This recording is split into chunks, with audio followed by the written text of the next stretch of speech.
All right, guys, we are live. We are creating a Powerapps application using the Northwind Traders database. And I think a lot of people are experiencing a lot of nostalgia when you look and think about the Northwind Traders database because it's been around for years. It's been around for probably 20 plus years. And I know when I got my first job, using Visual Basic 6 back in 1999. I used VB6 to connect to an Access database, and I remember Northwind traders out there, and so I think a lot of people experience a lot of nostalgia if you're as old as I am and have been in the industry as long as I have. And I do have a treat for you guys. I am trying something new on this live stream. I'm trying to pull in a friend of mine, Kurt. I'm going to turn up my volume here. I have him on speakerphone. Kurt, are you there? Yeah, I'm here. Okay, great. Now, are you able to see the live stream there on your screen? Okay, very good. All right, well, I'm going to go ahead and introduce you. We were having a lot of technical issues, guys, and I wasn't sure if I was going to be able to bring Kurt on, but it looks like things are working now. So I am extremely happy to introduce you to a friend of mine named Kurt. And Kurt, do you want to say hi? Hi, guys. I want to make sure that everybody can hear you okay. I'm going to turn up my volume here. And all right, so maybe I'll adjust my phone a little bit so my microphone can pick you up okay. And, okay. Can you hear me now? I think so. Now I am going to go look at the comments and make sure everything's good. And I see I got a comment here. I'm waiting for the video. Very good, MD. Thanks for stopping by. And then I also have a Zabu. Zabu, thanks for stopping by. And we also have somebody else, Rodney. Hi there. I do remember Rodney from past live streams. Thanks for stopping by, guys. And we got quite a few guys. And I'd say the interest is really high for this Northwind Traders Access database that I've imported into SharePoint. Spent about 2 or 3 hours yesterday getting all that imported in. But I do want to introduce my friend Kurt. He is actually, and I got a new comment here from Victor. Sound is okay. Hi there. Okay, very good. That's very good to hear when you're doing a live stream. Make sure everything's working okay. Guys, Kurt was my mentor and teacher back in, gee whiz, I think I probably I was a pizza delivery driver, and I was delivering pizzas, and I was in my early 20s, and I was borrowing my parents' old car, as they would say, a beater with a heater, delivering pizzas, and I actually totaled their car while delivering pizzas. It was a sad day, but also a day that sort of motivated me to go to community college and decide to get into computer programming. And I was learning old VB4. They were teaching VB4 there. VB5 was out and VB6 was about to be released. And I was taking a VB class from an instructor, and I asked the instructor, like, hey, when are we going to do some cool database stuff in this VB class? And they're like, Darren, you probably need to talk to Kurt. And lo and behold, Kurt was this guy who taught at the local community college the nights and weekends. And I called him up just to make sure if it was okay if I audited his level 1 class. And I met him there, and we sort of clicked, and he helped me get my first programming job back in, I think it was it was probably 1999, right, Kurt? Yeah, 98, 99. Yeah. Somewhere around there. And so this guy has taught me much of what I know about databases, relational database systems. Back in that day, a lot of VB applications used Access as a backend, either that or SQL Server. And I wanted to bring in Kurt. So he has a career as a software developer. He's been out of it for a few years, and he's just now coming back. I got him excited about Powerapps, and he's had very little exposure. And I had a group of friends that contacted me and say, hey, we're new to Powerapps. We want to learn it too. So I think, Zabu, you're part of that group, and perhaps a few of others of you are as well. So what this live session is going to be about is teaching a lot of the basics of Power. It's not really about the basics. I'm going to step through and go through all the basics. That's not really what we're doing. We're going to create a Powerapps Canvas app from scratch, and we're going to use that Northwind Traders Access data, and we're not actually going to connect to Access. There is no Access connector. So we're going to be using SharePoint. So I've already imported into SharePoint. And so we're actually going to build a Canvas app, and I am going to cater to the people. Well, pretty much in a live stream, I'm always going to cater to you guys, whatever questions or comments that I see here. In fact, as I go through here, I see Stephen. Hello there. Hello, Stephen from LinkedIn. And we also have Emmanuel from LinkedIn as well. Hello. Thanks, guys, for stopping by. So that's what we're going to do here today. Kurt has had very little exposure to Powerapps, and I believe there's a group of you that has very little exposure as well. But I want to show you how I can build, or we can build out a complete, I don't know, the question that I posed here was, can we build an app in 2 to 3 hours? That's the big question. The data is already out there. I wanted to have some sample data, and that's why I was looking to the Northwind Traders database was for that sample data. So we're gonna jump in, and Kurt, can you see my screen okay there? I can. All right, very good. All right, so we have a blank Canvas app. I wanted to start from scratch. I could have started from my template, like I like to do for any application, but I want to start from scratch just so you guys can see what I can build from scratch without pulling out something I've built before. Okay, so let's call this Northwind Traders. Now I've got a little bit of noise on your end, Kurt, there. Yeah, it's going away quickly. Okay, very good. So Northwind Traders application. All right, so that's what we're going to do here. And I'm going to click create. All right. Now, while that's creating, I'm going to go over to my other tab here. Now, this is SharePoint. And I've imported all the data here, all the database tables that we had over in Access. And I think also I'm going to show you Access here on the screen. So this is a relational database system, the Northwind Traders. We have all kinds of database entities. We've got employees, we got customers, we've got shippers. And what you'll notice about these 4 database suppliers is they're all the same. We have ID, company, last name, first name, all that type of stuff. And that's how they designed this Northwind Traders database. And then we have a bunch of other things that interconnect. So we have got orders. Orders is a big table that ties in a lot of these other database tables. Okay, so we have all of this data, and I might show these relationships later as we build this app together. So all those tables are here within this SharePoint site. So I created this SharePoint site, and all the data is there. As you can see on each of these SharePoint lists, we have a row count for each of them. So we have items here. Okay. You see all these, so it's not like, hundreds of thousands of rows by any means or millions. So it's just a small database with some sample data in there. So we are going to connect to this SharePoint site and all these different lists here. I'm going to open up this, see where it says NI for Northwind Importers. I'm going to open this up in a new window. And the reason why I like to do that is I like to get the URL to the root of that website. Okay, and it's going to become apparent why I do that here in a moment. So here we have the fresh new Canvas in the Canvas app, and I'm going to go into the data sources. So here on the left side of the screen, we have tree view, and if we go down, there is, if I click on this little hamburger icon, it's going to expand this out. So you see tree view is this first icon. I'm going to go down to data, okay, data, and I'm going to hit add data, and I need to go look for SharePoint. So I'm going to scroll down, and I'm going to look for this connectors here. I'm going to open up connectors, and I'm going to go look for SharePoint. And there is SharePoint. All right. And I'm going to click on the SharePoint connection I've already had before. And a lot of times it will pull in the previous SharePoint list, perhaps that you've connected to in the past. Now you can just paste the URL to a SharePoint list, and it's going to connect directly to that specific SharePoint site. And then you could bring in all the lists from there. So that's what I'm going to do. I'm going to click on customers, employee privileges, employees, inventory, transactions, so on and so forth. Almost all of these we want to have in there.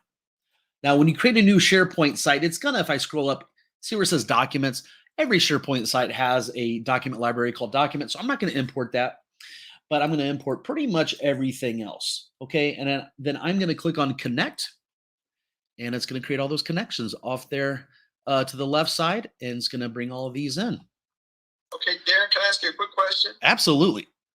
Okay, so that URL for the SharePoint, that was basically the context, the DB context, right? And then that's going to go, all the tables are going to be associated to that then. Absolutely.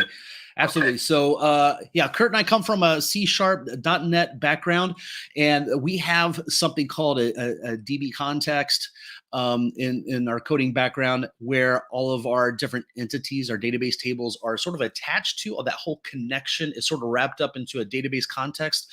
So that's what he was referencing there. And absolutely, Kurt, that's a sort of a great not really an analogy, but a comparison between what you and I are familiar with. So we brought all those in, and so we have all these things here. So what we have is just a blank screen. I'm going to go back into the tree view because that's by default where you want to be at most of the time. So we just have a single screen.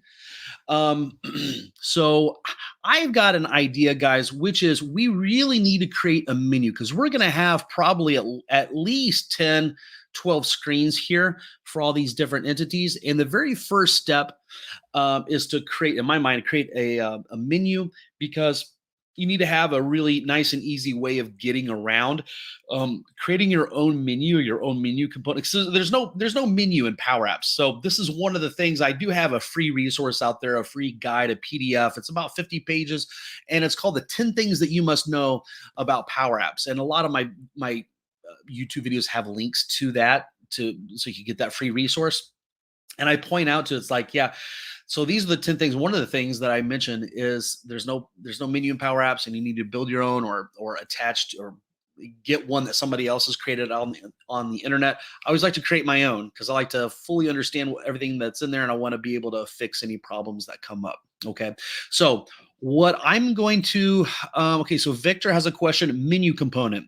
Yeah, absolutely. So we are going to create a menu component. It's a little bit of an intermediate topic within Powerapps. I wouldn't call this a beginner level thing, but if you're building a real app, you do need some type of a menu system. Yeah, absolutely. So I'm going to click on components here in TreeView, and I'm going to click on new component. Now, what I am going to do today is I'm going to keep this component very simple and straightforward, and we're not going to hopefully not get into the weeds on all the aspects of creating components. I have a lot of videos out there about creating components. If you look at the playlists I have here on my YouTube channel, you'll see some of those. I even have one for creating a menu component. So there you go. So I just want to keep this simple. So we have a component here, and it's just called component one. Let's call this a COMP, short for component. I'm just going to call this menu. Okay. And to keep this nice and simple, there's this access app scope, and I'm going to turn that on so that this component can access variables from our application. Okay, that's not something normally I'd recommend, and I go into this a little more. One of my last live streams where we built out a massive 100-screen application, and I'm doing pretty much exactly the same thing here. So what I'm going to do is I'm going to add a gallery. Okay, so a gallery is a repeater control. Whatever you put in here is just going to repeat everything that's in here. Okay. And what I want to do is I want to add something from the, well, it's called the insert menu here. And I'm going to add in a button. So we're just going to have a menu of buttons, or a listing of buttons that's going to, and we'll have one for each of our screens that we want the user to go to. So I'm going to go over here and I'm going to look for button. There we go. And it's going to put it there on the gallery. So what you'll notice here, Kurt, have you ever seen a gallery before? No. Okay. All right. So yeah, it's a repeater control, and we're just going to repeat these buttons. And for pretty much every screen that we have, we're going to repeat this little button here. So what I'm going to do is let me go over to the tree view. And I'm going to add that component to this screen one. And this screen one, I'm just going to call this, I'm going to rename this screen one to be home screen. And that's actually a Microsoft recommended best practice, to have spaces in your screen names, to have the word screen in there. If somebody has an accessibility problem, they need to have a screen reader to read off names of screens. That's why they recommend doing that. So that's why I called that just simply home screen. Okay. So I'm going to click on the little plus sign over here on the left side. on the insert menu, and then I'm going to go down to custom, and I'm going to add comp menu, and it's going to add that menu there. Okay. So that's there, and it doesn't need to be that wide. So I'm going to size that down a little bit. And so I'm going to make that a little bit longer. So it'll just be like a little navigational bar there on the side. Now, what we need to do to make this menu dynamic for each of the screens that we have, we need to create a little table of all of our screens. Okay. So what I'm going to do is I'm going to add a little button over here in the middle of the screen, and I'm going to call this is going to be a little temporary button. I'm going to call it Create Menu. Okay, I'm going to make that a little bit bigger. Okay. Now inside this on select, I am going to create a variable. How you create a variable in Powerapps is using the set function. And I'm going to call this GBL. This is going to be a global variable. And this is also a Microsoft recommended best practice to start all your global variables with GBL. Okay. So GBL, and we'll call this menu. Okay. And then we'll use a comma. And so this set function that creates in sets of variables, it takes two parameters. The first parameter is the name of the variable. The second parameter is the value that you want to put into that variable. Okay. So what I'm going to do here is I'm going to use a function called table.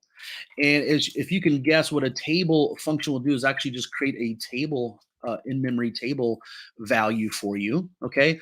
And how you specify each row within that table is with a curly brace. And as you get further along in Powerapps, what you'll realize is that, you know, within databases and such, you can specify records with curly braces just like this, okay? So we'll go in here and we'll say screen to go to. Okay, so we're creating our own little custom fields. And what this, we have already a screen, it's called home screen. So I'm going to say home screen. And as I'm typing out the little IntelliSense at the top, and I'm going to hit tab. Okay, home screen, very good. And I'm going to look over here at the comments. We do have comments coming in. Can you do from start to end with login credentials? Absolutely. I already have a video out there. If you go to my playlist, I did a work order system for a garage. And I think the second video is pretty much creating a whole login screen. You might want to check that out. We probably won't focus on that much here for this live stream, but if you guys have more of you know, want to see more of that, we can do a future session on that. And then we have another Rachel from Nigeria. Hello, Rachel. It's nice to have you here. Very cool. All right. So we are creating this variable called GBL menu, and I'm going to click on this format text. I love clicking on that little format text when I'm creating my code, because if it formats it and moves it around, I know that I don't have any errors in my code. All right, so I have the screen to go to. I also might want to have,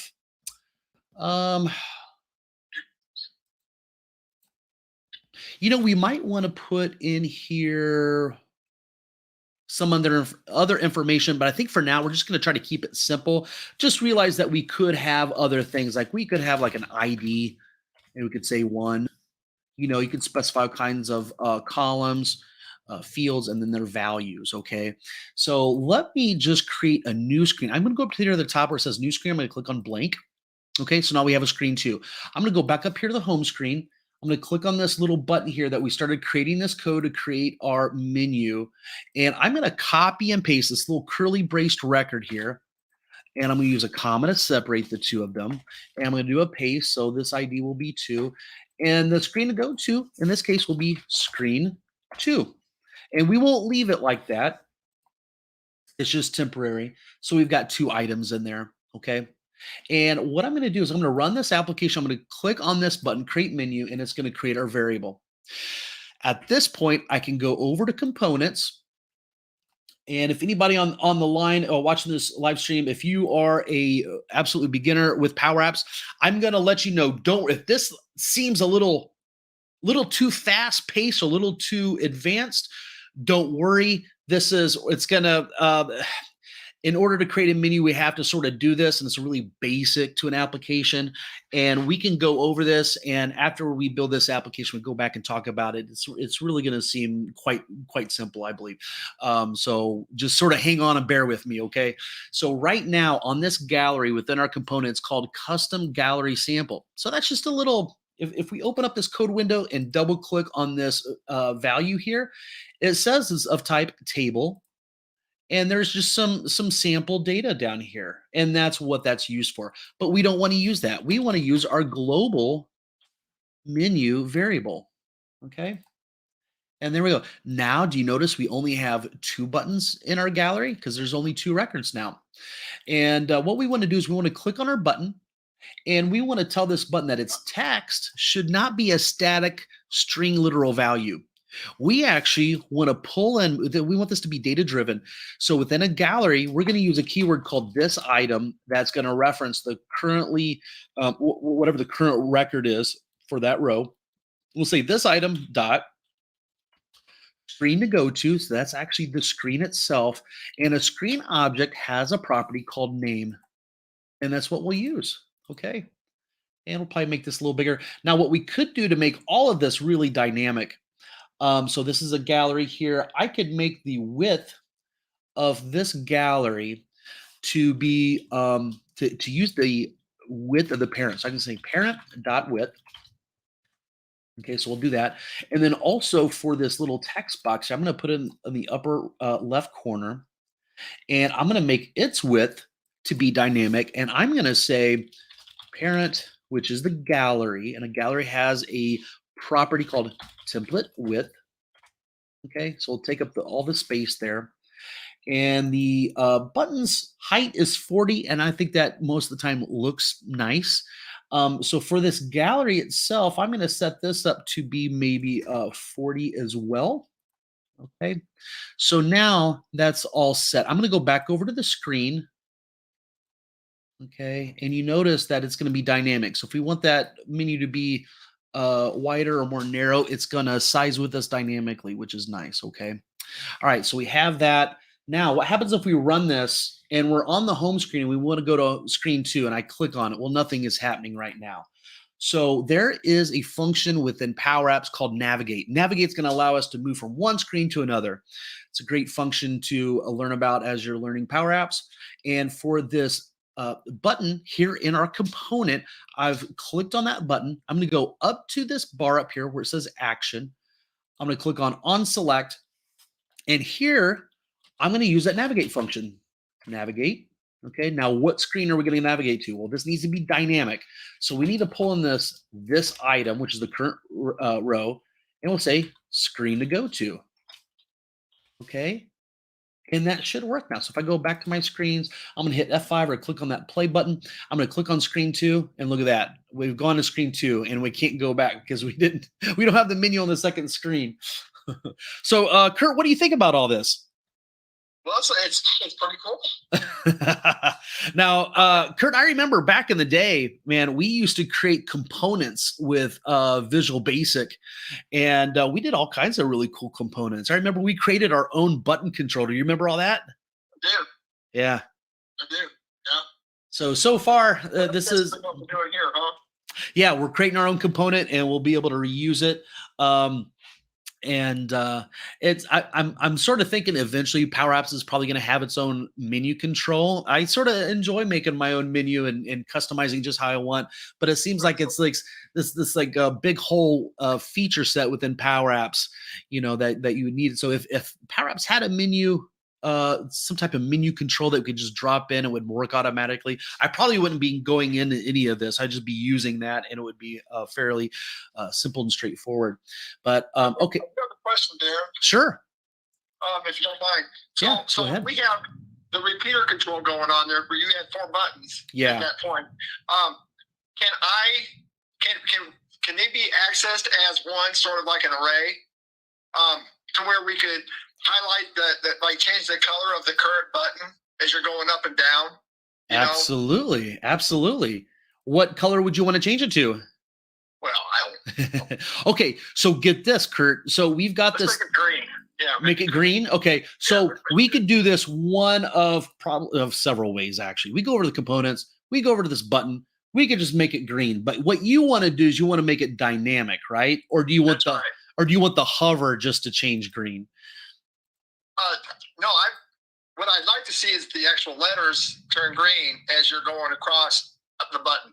Okay, so what you can do for a button is you can go down. If you scroll down here on the right side here, we've got a hover color, and you can actually go in here, and it's got a value in here. We could actually change. Oh my gosh! Yeah, that's how you do that's like cheating right there. Okay. Okay. Yeah, Awesome. Powerapps is super easy, man.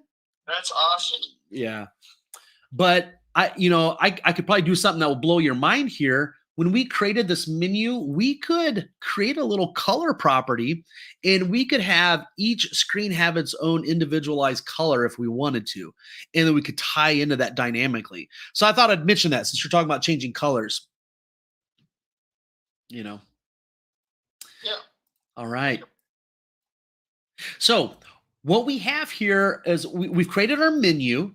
And you notice I have this little button here. I don't want users to click on this button in order to create this menu. What I want to do is I'm going to take this code and I'm going to copy it, and I'm going to go up here to the app, and an application has a little property / event called onStart. Okay. I'm going to go on onStart, and I'm going to paste that code there. Okay. It's going to set up that variable whenever the application starts. Okay. So now we don't really need this button here. I just like to work with the button at first. And then once I get it working just right, then I'll take it over to the app onStart. So I do have a question or a comment here. Nelsify, if you update this later, does it update across all the screens? Is it used on? If I update this later. So Nelsify, can you clarify what you mean update this later? So yeah, if you go in here and let's say we add a screen 3. If I add a screen 3, okay, now I don't need this button anymore. In fact, I'm going to delete it. Okay, so we have a home screen, we have a screen 2 and a screen 3. And something I should do, I'm going to add a little label here just to make this really useful. We could say app.activeScreen.name. Okay, so there's an app object. The app object has an active screen object here, and it's going to tell us what the name of the current screen is. Okay, now I can take this little label. Okay, I can go over to screen 2. I can paste it there. I can go over to screen 3. I can paste it there, so we know what screen we're on whenever we go. Okay. All right, so I'm going to go down through these comments. So Nelsify, if you want to clarify, I don't know if I answered your question or not, but let me know. So I assume that you're talking about like if we add this screen 3, if I go over here to the app and I add, let's say another one here, use commas to separate these records. I'm going to put a 3 there and a 3 there. So now we have those 3. Whenever we modify the app onStart, you use the ellipsis of the 3 dots there and click on Run onStart. Okay, so now look, now we got the screen 3. So Nelsify, we did update this later. We added a new screen after the fact, but we had to go back to the app onStart and add that other screen that we want to add to our menu there. Okay, and then we just ran that run onStart to do that. So I'm going to move on to the other comments. So I see a lot of comments coming in here. Vertron, great video so far. Really enjoying it. Well, thanks for stopping by, Veltron, or Vertron. Thank you. Then Zabu says, if a global variable, it should, I think. Yes. So Zabu, I think you're probably answering Nelsify's question because we have a variable. Variables by nature can be dynamic. So very good. Thank you.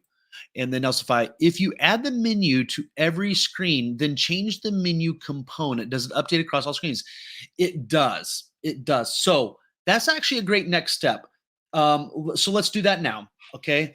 What I'm going to do for this component, I sort of like for it to have a little bit of a nice gray background, okay?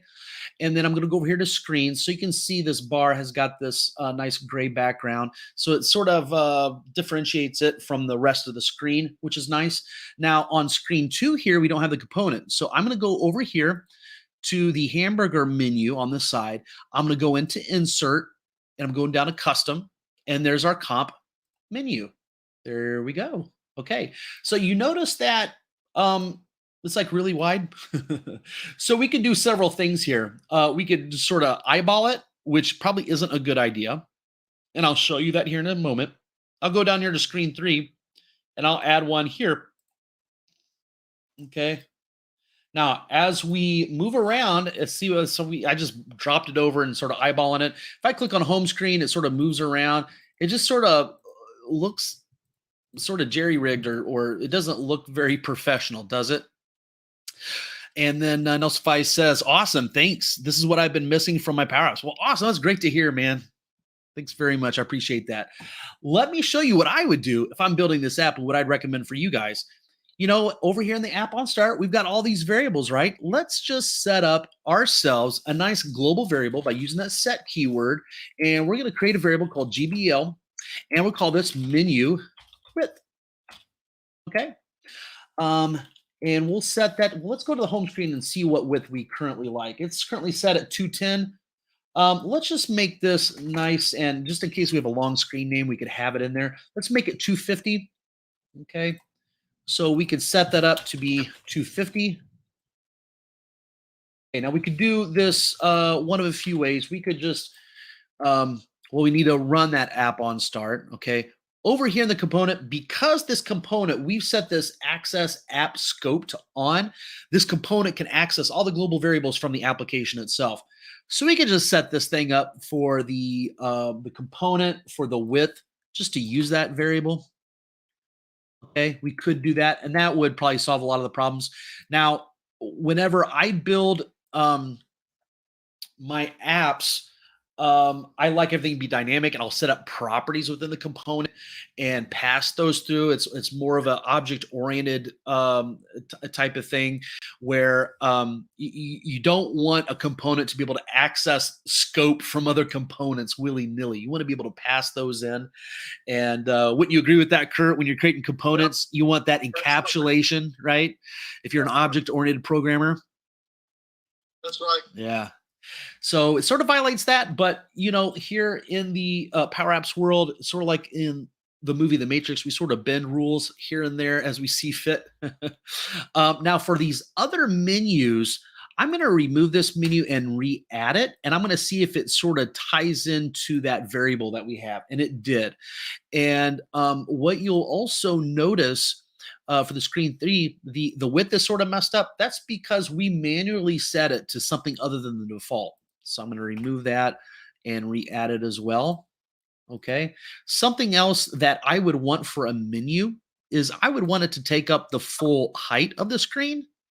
So what we could do here is we could set that up as well. So for the height, I think there's some type of, let me say parent height. It's not going to like that. There is some type of design property we could tie into for that. It sort of escapes me. Let me do a quick search here. If anybody knows the answer, let me know. But Boss RF says, awesome video so far. Well, thank you very much. I appreciate that. So if anybody knows this, whenever you're in a component, let's say Powerapps component, I want to say design height. There is some property that I should be tying into. It's not really important for this video, so if I don't find it in 10 seconds, I'm just going to say, who cares? Yeah, here it is. Okay, so it is called app.design height. Okay, so now when we're over here, it takes up the full screen. Isn't that cool? All right, so now we have a menu. Now, what we also have, if we run this and we move from screen to screen, okay, home screen, screen 2, screen 3. A lot of times what I like to see at the very top of a screen is the name of the application, perhaps the name of the screen, perhaps a photo of myself, that type of stuff. And that might be a good idea for us to do, just sort of make this. I mean, if we're going to build an application together, guys, we might as well make this sort of professional looking, right? So let's go in here. We'll create a. Darren, before you jump out, can I ask a question real quick? Absolutely. So back to the properties or the global variables that you have there, and keeping things dynamic. Would it be considered a decent practice in Powerapps to maybe store some of that stuff in a table, some of those variables, instead of having global variables, have those values stored in a table that you can access on start, and then plug them in? Absolutely. So when you say table, you're talking about a database table, right? Right, the same place where we had our context set up at. Absolutely. Now, there's one thing that we cannot store dynamically in a database table or a data source, and that's the actual screen object. Unfortunately, there is no way for me to dynamically reference and store the screen object itself. I can't serialize it and throw that into a database and pull that back out, or to have a function that will give me a pointer or a reference to an object based on an ID. So in that sort of case, there's a little things like that in Powerapps. It's like, oh, I can't, well, maybe eventually they're always adding new features to Powerapps. So eventually that might be the case where I can have a truly dynamic menu. Now, Kurt, if you or anybody else here that's watching this video, either live or as the playback, I do have a live stream, and it's called How to Build a Massive App. And I pretty much go through and I create 100 screens. And then what I do is I create a reference to all of them, and I go into Excel and I use Excel as a code generator to reference 100 screens. And then I've got IDs for them all. And then everything else about those menus, those menu items, I put into a SharePoint list. And I show you exactly how to do that. So if you're interested in that, Kurt, take a look at that. But that's a really good point. I've got one more question. Sure. Yeah. I know we don't really spend too much time, getting off the beaten path here. But I'm wondering, when we were talking about the height of the screen, I'm wondering if it would be a good practice to make it as tall as the amount of buttons you have. So, like, if you had 3 buttons there, make the screen height just cover those 3 buttons, and that would be it. So that you can have a dynamic. Based on how many menus you have. Yeah, that's a great idea, Kurt. That's a great idea. I like how you think. So, so it'd just be a matter of multiplying the height of each button, then, right? Yeah, let me show you how we would do that. Okay, so this gallery within this component, it should have the same width, the same height as the component. So I'm just going to say parent.height. Okay, so that full thing is there. What we could do is we could go find, in fact, let's just drop a label down here and see if it allows us to do this. We have a label where we can display things. So what we could do, we could say gallery 1. Now we should have named that gallery, right, Kurt? To something more meaningful like GAL menu items or something. But we'll just leave it as gallery 1, and we can say all items. It's going to give us all the items in there. Now we have a function within Powerapps called count rows, and it's going to take a collection, and it's going to tell us how many items are in there. Okay, now we could take that, and then we could say multiply by the gallery 1. Now the gallery 1 has a property called template size, which is 40 pixels. Okay, so we could go up to this label and say gallery 1 dot template.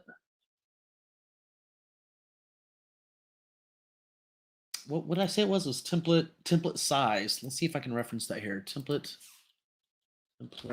size. It's not going to allow me to do that. If I said template height, that should give us the same thing, actually. So this 120 could be really and I could sort of show you the width. The height of this gallery here. We could set this up to be a slightly different color, so we can see that. And then so whatever we had in this little label here, we could set that up to be the height of this gallery here. Now, something also to realize about a gallery, it also has template padding. So it's got padding between them. So also we need to multiply that by a little more, which is we need to add Pixels on each side. the count rows. Okay, then we need to multiply that by the gallery dot template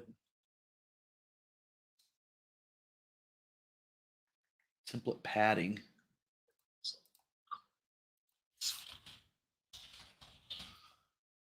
And that should work. Now, for some reason, it doesn't like that. You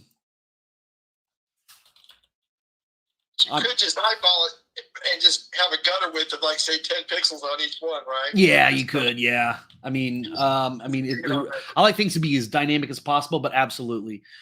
So that should be it. So what we have, okay, so I changed it there. I need to copy that and actually make sure that the height for that gallery is set up there. Okay, so that should be it. I think we might need more of a, as you call it, the gutter, and might want to increase that until we get to, there we go. So that looks a little more. So we can go back to the screen, and you'll notice if we bring this up, you see it's got a little bit of a background color there. So we can sort of dynamically make that gallery, and then we can set the component to be the exact height of the gallery as well. So I'm gonna look through here. We got some more comments here. Steve says gallery 1. Okay, very good. Perhaps you guys are helping me out here. Gallery 1 shouldn't the formula be in the button?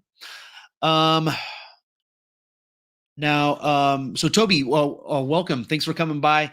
Now I don't know what formula you're talking about. I don't know if you're talking about what we're just dealing with within this, or if you're talking about something else. So if you want to clarify, I'll take a look at that. Vobius didn't work because you referenced gallery instead of Okay, so that's what you guys are trying to tell me. Very good. Okay, so if I would have said gallery 1 instead of gallery, it should have done that. So I'm going to comment out that 7 and say gallery 1.template padding. Very good. Thanks so much, guys. Okay. And it seems like it needs a little bit more of the butter. So we want to be add to perhaps. And in order to enforce the order of operations, I'm going to use parentheses there. Okay, so that would work. So hopefully that answers the question of making that more dynamic. Absolutely.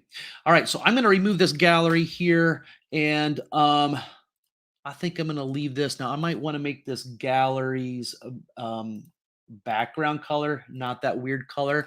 There is actually a color that, or a word that Powerapps sees as a color value, and that word is transparent.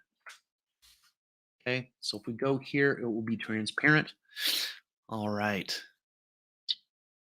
All right, so I'm going to go back over here, and what I want to do, I don't want to spend a lot of time on components, but I at least want this to be an app that we build together that looks and functions like a real app. Okay, so we've got a header here, and what I want to do is I want this the width.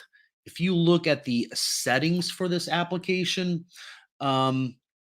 we've got the display here, and I think it tells us what the it doesn't really matter. Something I did realize is once I went in here, I should be saving this. That automatic save every 2 minutes doesn't take effect until you save it the first time. So we want to make sure we do the save there so we don't lose any of our work. Okay, so what I want to do here is we want to use app.design width. We'll use that to make it dynamic. Now, the height, I probably only want that to be 200 at the most. And I want to put, I like dark colors for a header bar. So what I'll do is here, I guess we'll just stick with a nice blue theme. And we'll add in a label here that will have white. So it's got some good contrast. And what we'll do here is I think that we should add a little variable, global variable in the app on start. Okay. And so we'll use that set keyword and we'll say GBL app name. And we'll call this Northwind Traders application. Okay, I'm going to hit format this a little better. All right, there we go. Now I'm going to actually run that. And I'm going to zoom out here at the bottom so I can see everything. Go back over here. And now for this little label here, it needs to be much bigger, like maybe 28 or something much more, 36. And then for the text, I don't want a string literal. I'm going to actually say GBL. So for this component, I need to enable that access app scope so it can just tie into that variable. Okay. GBL name. Okay, so there we go. We've got that. Now, if we go over to our screen, our home screen here, I'm going to move this home screen label down, and I'm going to add that little app header. So I'm going to bring that there, and you know what? I'm just going to size this down a little bit, and it is 200. I don't know that we need it to be that tall. So what I'm going to do is I'm going to make that more like 100 or 120, something like that. Okay. I think I do like the idea of 120 because I have a little bit more information to display here in this header, and I'll show you that in a moment. So we have this, and I'm going to copy and paste that label there. And here I'm going to make this a little smaller, maybe 20 point size for the font. And for this one, I'm going to say app.activescreen.name. So it's always going to display the name there. And you know what? While you're in the component, it's always going to be blank. So what you want to do is say if the length. So we use a function called len. If that's 0, I'm going to say screen name here. Okay. Otherwise, we're actually going to use that app.activescreen.name. Okay. What else can we add to our application bar? Do you think it'd be a good idea to have our photo there, Kurt? Absolutely. Now, do you want that to be a square or would you like to be a circle? Well, I guess if I was going to call it, I'd say let's stick with what the standard is. If the environments or circles around you, you should make a circle too. Yeah. Because people kind of get, as far as interfaces are concerned, people get used to seeing certain things, you know. Yeah, absolutely. So what I'll do is a lot of people, you know, the images that people have within within the network, when people create a Office 365 account, they can upload their photo, and a lot of times photos will be rectangle in nature, or in this case a square. And how you access someone's photo is you click on this image, and we're going to modify. It's not going to be sample image. There is a function out there called user, and this is a really simple function. You don't give it any parameters, but it's going to return a user object, and it only has 3 properties. And what we're going to do is we're going to click on dot, and we're going to use the image property. Okay, and that should display my photo. There we go. Look at me. And then I'm sort of struggling to make this centered vertically. So what I'm going to do is I'm going to access this this X property for the I'm sorry, I meant to access the Y. So the Y is 0 because it's right up against the top of the screen. So that Y. And what I'm going to do is I'm going to say why with the whole height of the whole component. So I'm going to say parent dot height. Okay, I'm going to divide that by 2, and then I'm going to subtract self. Now, self is a keyword that references the current control. Okay, and I'm going to say the height of self, divide that by 2, and that centers it for me vertically. Isn't that cool? All right. I'm going to move that over here to the right side. Now, what I like to do is I like to give it a border of, let's say, maybe 4, make that white. And then I like to go over here to the screens and see what we got here. How's that look, Kurt? Good. All right. Very good. I don't know who that handsome devil is there. Very good. Very good. It's like a movie star or something. Okay. So what I might do here is I sort of want these two labels don't really look lined up. So let me make sure they are lined up together here. So I'm going to select the two labels. I'm going to right click and I'm going to align that on the left side. And then I'm going to click on my, both are selected. I'm going to hit the right arrow on my keyboard to move those over a little bit. So when I go back, here we go. So if we put a logo for this application, you know what? We should add a logo. And you know what that logo is? It's the Northwind logo. Let me see if I can go find that real quick. Yeah, this is going to be good. I go here and then there. Access. All right. So here we go. I'm going to go to,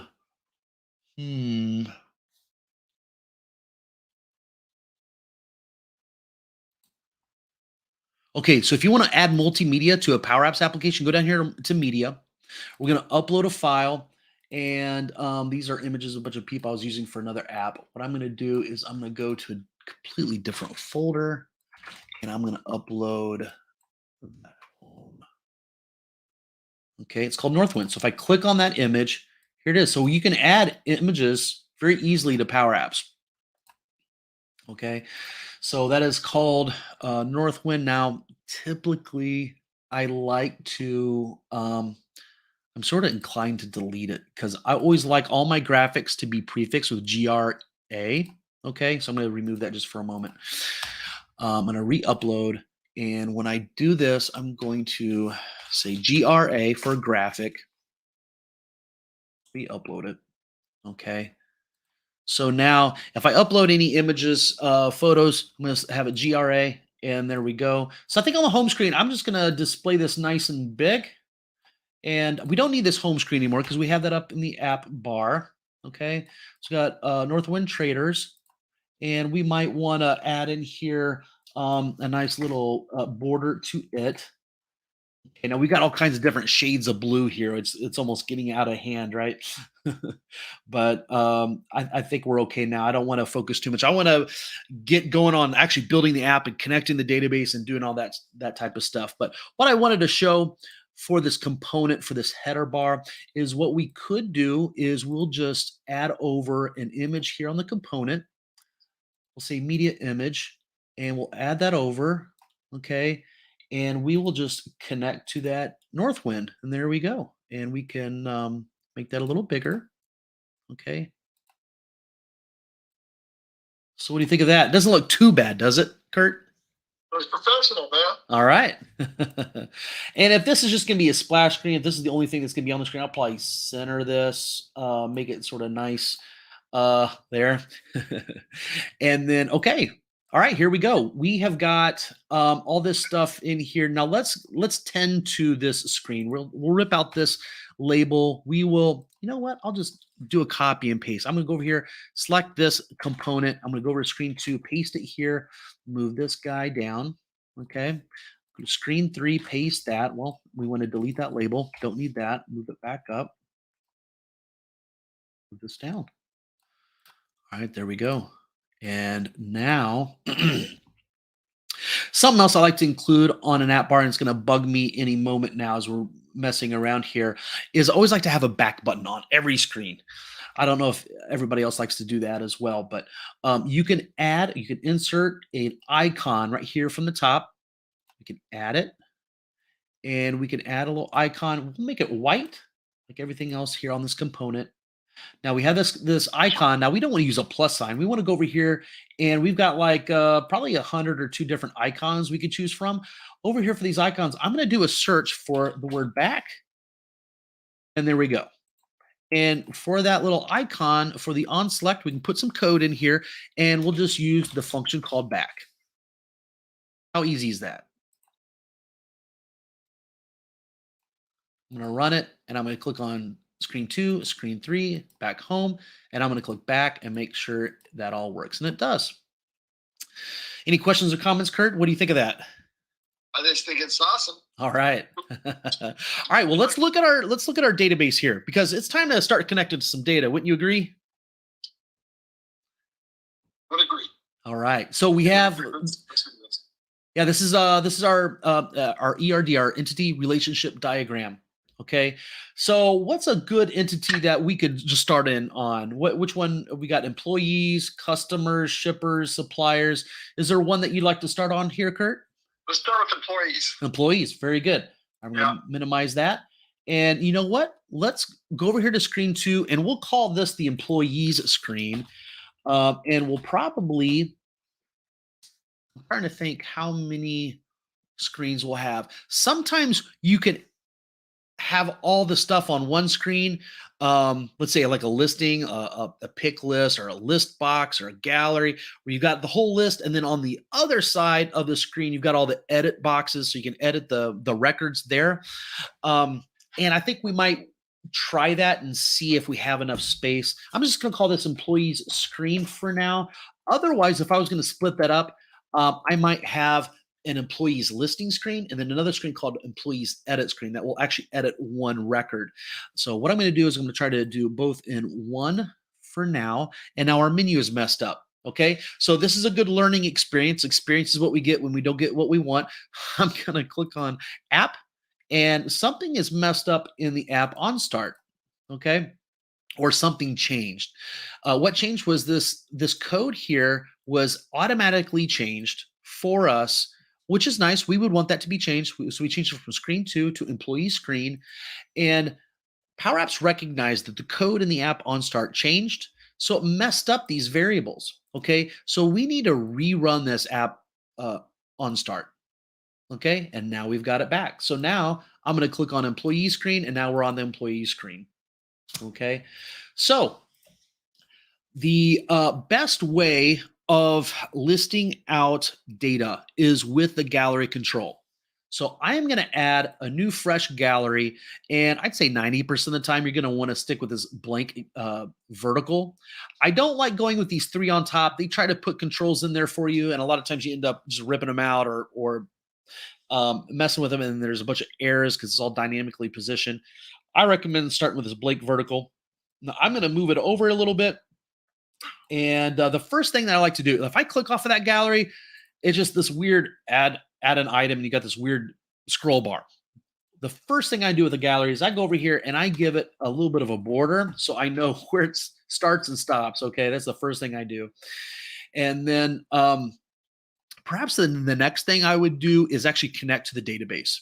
Okay, so we know we have employees over here. So if we go over here to data source, okay, it's already connected to this custom gallery sample, and we don't want that. We could simply type in the word employees here if we wanted to, but something that's even simpler is if we go over here to data source and just pick employees from the data source. That's actually easier than typing, right? So we got the gallery here, and typically the first thing that you want to do is add over a label. So I'm going to click on this text, add an item from the insert pane. The insert pane is over here with this plus. So I'm going to click on this label. Okay. And we have a label here, and it's not really displaying anything. And if I don't know where something starts and stops, I'll give it a little border there so I know that it's there. Okay. Now, the first record of a gallery is actually editable, and you can mess with it. Now, you really can't do too much with any of these others. Whatever you do to this first record, this first row here within a gallery is going to be repeated all the way down. Okay. So what we want to do, let's go over the data and see what we have for employees and see perhaps why we have a bunch of blank data. So we've got good data in here. So maybe it's showing the mobile phone. Maybe that's what's going on. So we'll go back over to Powerapps, and it's actually using the title. Okay, so if I go back over here, do we have a title column? Title column is typically something that SharePoint likes to add. What I want to do is I want to display the first and the last name. So let's do that. So in this little label here, this item refers to the current record. So I'm going to say first name. Oh, there it is, first name. And I can use the ampersand to splice into something else. I can say this item dot last name. Okay, and it all runs together, which we don't want, right? So let's just make this a little longer. Okay, and in here, well, let's splice in a space. Okay, that seems easy enough, right? All right, so we've got the first and last name. If we're looking at a list of employees, Kurt, is there any other header information that you like to see in that listing?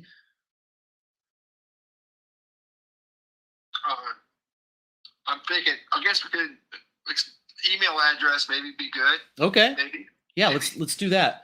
And we could do this multiple ways. Now we could make this like a grid and have labels across the top of the screen, or we could have like a little record here that's got more than one. I'm going to take that border out of there. Now that we have data in it, we don't really need a border there. But I'm going to copy and paste that label, and it's going to duplicate what we had before. But instead of all this first name, last name stuff, I'm just going to simply type email. Okay. All right. Now, another thing that I like to do with the gallery to make it look really nice is I'll go over to the drop down here. Let's go down to the very bottom, and I'll look for template fill. This is a property. And as you can see here, this is an RGBA value. RGB, the red, green, blue values. If you give them all zeros, it's going to be black, right? And it doesn't look black for a background for the template fill. That's because the alpha or the transparency is set to 0. So if we were to set that to, let's say 1 or 100%, it's going to be black. So I don't want to use any of that. What I want to do is I want to know if that row is selected. So we can say this item, which is the current row, that is selected. It's going to tell us if that particular record is selected. And if it is selected, I want it to be like a light yellow. Otherwise, Derek, could you also do that with an on-select event? You know what? No. Now there is an on select event of what you're thinking about. Now I'm going to go up here to the gallery on the action. There is an on select here. We could write code here, but I can't say background, like for this code here, I can't say background equals a color, because Kurt, you come from a developer, a programmer background where everything's procedural, and Powerapps is a little bit more like Excel where you declare things. So what you want to do, whatever you want to change the back color, you go to the place where the back color is defined and you set up an expression there. So that's something I actually wrestled with for quite a while when I got into Powerapps. Like, I want to say this object dot property equals this value. And I just like hit my head up against the wall so many times. I'm like, why doesn't this work? And it gives you an error and everything. So what you want to do is instead of doing that, I mean, just go to this. Does that make sense, Kurt? It's making sense. I'm not there yet. Right. Yeah. And then also what I do for galleries is I'll go over here and give the gallery itself a nice gray back color. And because we set up that template fill to either white or light yellow, the gray only comes through on the edges. So it gives you a nice, display there. And then for the border of the whole gallery itself, I'll maybe make that gray as well. So it looks a little nice, right? All right. So I might move this up. All right. So we have a gallery here. We've got our records showing up, and what I would want a user to be able to do is to be able to edit this information. So if you run this, they can click around and select a record, and what we want to do whenever they select a record, over here on the right side, I want them to be able to modify that data.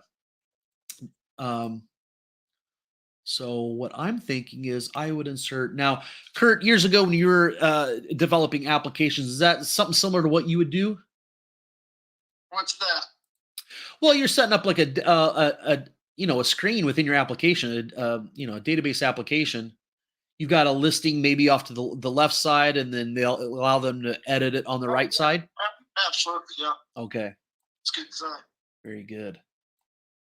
If I could just kind of clarify something. Absolutely. What that we just talked about. So what's really happening here is that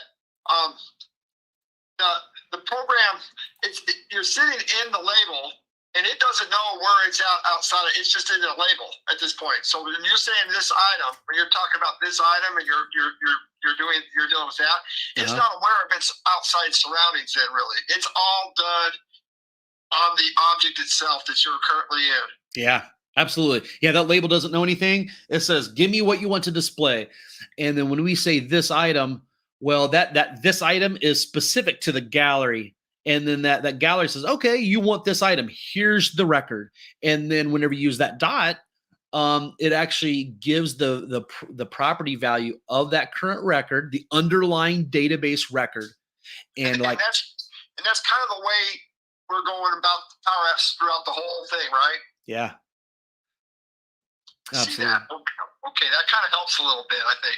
It's a whole different philosophy, a way of looking at it. It is. It is. Yeah. Yeah. All right. So this is a form control. Now, when form controls, there are plenty of people, reputable people that are seasoned Powerapps developers that use forms. Okay.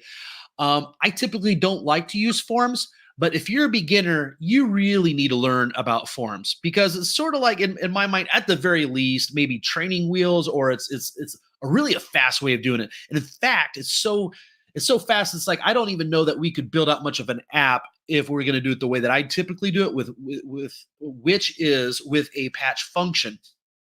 It's just a little bit, the patch function is more of an intermediate topic, and I just want to make a lot of progress, and I want this to be really good and easy to understand for beginners. So that's why I like to use forms here. And again, I'm going to reiterate, there's plenty of people out there that are awesome Powerapps people. They're even advanced, and they still use forms. So it's just a personal preference. I don't like to use forms. And one of the big reasons for that is you spend, as you'll see here, we'll have a lot of fields pop up here in a moment, is that sometimes it resets on you, and it over the years has driven me so nuts sometimes when I spend hours customizing it, and it resets, that I never want to use it. So I do have a comment over here. Oh, my SharePoint questions. Hey man. So that's Andrew Hess. By the way, guys, my SharePoint questions, Andrew Hess has got a great YouTube channel. If you haven't checked him out, check him out. He's got a lot of really cool stuff. One thing in particular is, if you ever want a really cool color gradient, he's got some videos of how to do that using the HTML control. It's really cool. So check his channel out. He's got a lot of really cool things going on over there. And obviously, my SharePoint questions, he specializes obviously in SharePoint. So thanks for dropping by, man. Also, Michael M., thanks for sharing. How about adding their work phone? Absolutely. So if we look at the data here for a moment, we have got a business phone. Okay, so I think that's probably what we could use for that. So we have a business phone, home phone, mobile phone. We could add another. We have a fax number. So we could go into the database and add another one. Absolutely, we could do that. So thanks for that comment, Michael. Okay, I'm going to go back over here to Powerapps. Now, with this form, I'm going to go down here, and we need to tell it what is the data source. I'm going to click on employees. Okay. And it's going to go talk to that data source and sort of initialize itself and create all these controls that it needs. Look at that. Have you ever seen that before, Kurt? No. All right, check this out. So I'm going to set up this form here, and the default mode is edit. Now, what I need to tell it, I'm going to name this gallery, okay, to GAL employees. If you're going to reference a control, you should probably always name it, okay? Now, over here on this form, I'm going to click on the form. I'm going to go over here to advanced, and down here where it says item, okay, or you can just select item from this drop down here. We're going to say GAL employees dot selected. Whatever is selected in this gallery on the left is going to be the data that shows up on the right. So I'm going to run this, and here's all the data. Isn't that cool? I think so. All right. So what we'll do here, it's almost too much data in there, right? So what you can do for the form is you can set this up to be maybe just 1 or 2. You can go up to 12 if you want. Let's look at 2 and see how that looks. Hey, Darren, is there any way that you could set that up so that it would only pull in the stuff that you like? Could you select it from the table itself, and instead of just dumping all the fields into the form? So you want it into the repeater control on the left side, the gallery? Well, what I'm saying is instead of having all the fields sitting on the right side showing, maybe I only want 5 things, and I don't want the whole table on there. You know, Kurt, that's a great point. So for this form, I can go over here to edit fields, and you can add and edit anything that you want in here. You see that? Yeah. Yeah. So if I don't, let's say the employee ID. Well, user doesn't need to see what the employee ID is. Right. Right. Also, Okay, you that gotta be done there. also you can click on it over here on the tree view. You can see this is a data card. I can click on this. I can make it invisible by toggling this, or I just click on it and hit the delete key on my keyboard and it'll take it out. Okay, is there any way you could do that before you set the form up so that you don't have to go back and do all that? Or is it just automatically going to just dump everything on there that's in the table? I think initially it tries to give you the fields that it thinks that you'd want there, because a lot of times when you create a form and you do all this, it doesn't always add everything. For example, SharePoint adds in a few columns. Like Right. let's I mean, there is an employee ID, but there's also another field called just regular ID. I don't see that there. So it adds any custom fields that you have added to the SharePoint list by default. Huh. Yeah. So, I mean, an easy way of doing this is just to click on it and say boop, delete, boop, delete, boop, delete, you know. Yeah. Okay. Now what do you think, Kurt? Do you like this 2-column, or would you want to make this 1 column and it would look more like this? I think 1 or 2 columns. I like the 2-column, I guess, because there's so many fields sitting there. Yeah, Well, I right. don't know. Now that you did it, now that you showed the 1 column, I kind of like it now. You know. Yeah. All right. Yeah, Well, I like the 1 column. let's change it to 1 and let's try it out. Now, what's great about these screens is we can copy. Okay. So the employee screen is very similar to 3 other tables. And what we can do, those entities are very similar. We can make a copy of these screens. And so what we want to do, we want to spend a lot of time and concentrate on this very first screen and get it exactly how we like it, because we can just copy and paste and save ourselves tons of time. So if we change our mind later on how we want all 4 of them to be displayed, we'd have to go around and change all of them. So it's not like a true object-oriented platform where you change it once and it just applies throughout, unless you create a component, which is a little more complicated. But all right, so you like the 1 thing here. All right, so what do you think about adding a save button? A save button? Yeah. So if they go in here and edit it, it doesn't update the database. So we have to have a button or something. This is a low code environment. So you can have a button here that we could say save. I'm glad you did that, Darren, because now we have to have validation. And I got a couple questions about that validation. Okay. So let's go there. Yeah. All right. Very good. Well, you know what? The form does validation for us. If we're talking about like required fields and all that type of stuff. Well, I'm thinking something like a little more advanced. Like, let's say if you have, and I can't think of anything right off the hand. Let's say if you have a business phone. Yeah. And you don't have a business phone, you can't access the company name is going to be disabled. You know what I'm saying? Okay. You can't go into a company name without a company phone. I'm just throwing up a rule out there. I don't know. Yeah. I want to see something like that, or something where if the text is empty, it will make the save button. If you empty out the text, it'll make that save button become disabled. Okay. So that'd be an easier one. So let's say last name would probably be a good candidate for this, because if you're entering a person, you need to have a last name in there, right? That's right. Let's disable the save button if you have no last name. All right, very good. All right, so I'm going to break this down. We're not going to keep this in forever. I'm going to add a little label here just to sort of show everybody, because not everybody, some people are still at a very basic level. So I want to sort of break it down, okay? So here is the last name. This is a little text box. If you see it over here, it says data card value 4. If we go over here to the right side in the upper right corner, it says text input. And this is the name of the text box. I'm going to click in there as if I'm going to rename it. I'm going to hit Control C. I'm going to copy that. I'm going to go over here to this label, and I'm going to say that text box dot text. Okay, it's going to be displayed there. Okay. Well, there is a function called len, which is short for length, and it's going to tell us how many characters are in there. And then we can say, well, if it's less than 1, okay, now we got a true false Boolean, right? So I've got a comment here. Salim gives me a thumbs up. Very good. Thanks for stopping by, man. Now, can you do that logically and say if not length of the text? Yes. So if you want to say not, you could say not, but Kurt, you well, let's see here. It doesn't like that for some reason. Or can you say if length of text instead of saying it's greater than 1 or yeah, it's any other value? Oh, absolutely. You can use if. Yeah, if it's that, then a string, then another string. Well, no, I was actually saying if length without saying greater than 1 or equal. Oh, sure. Sure. Okay.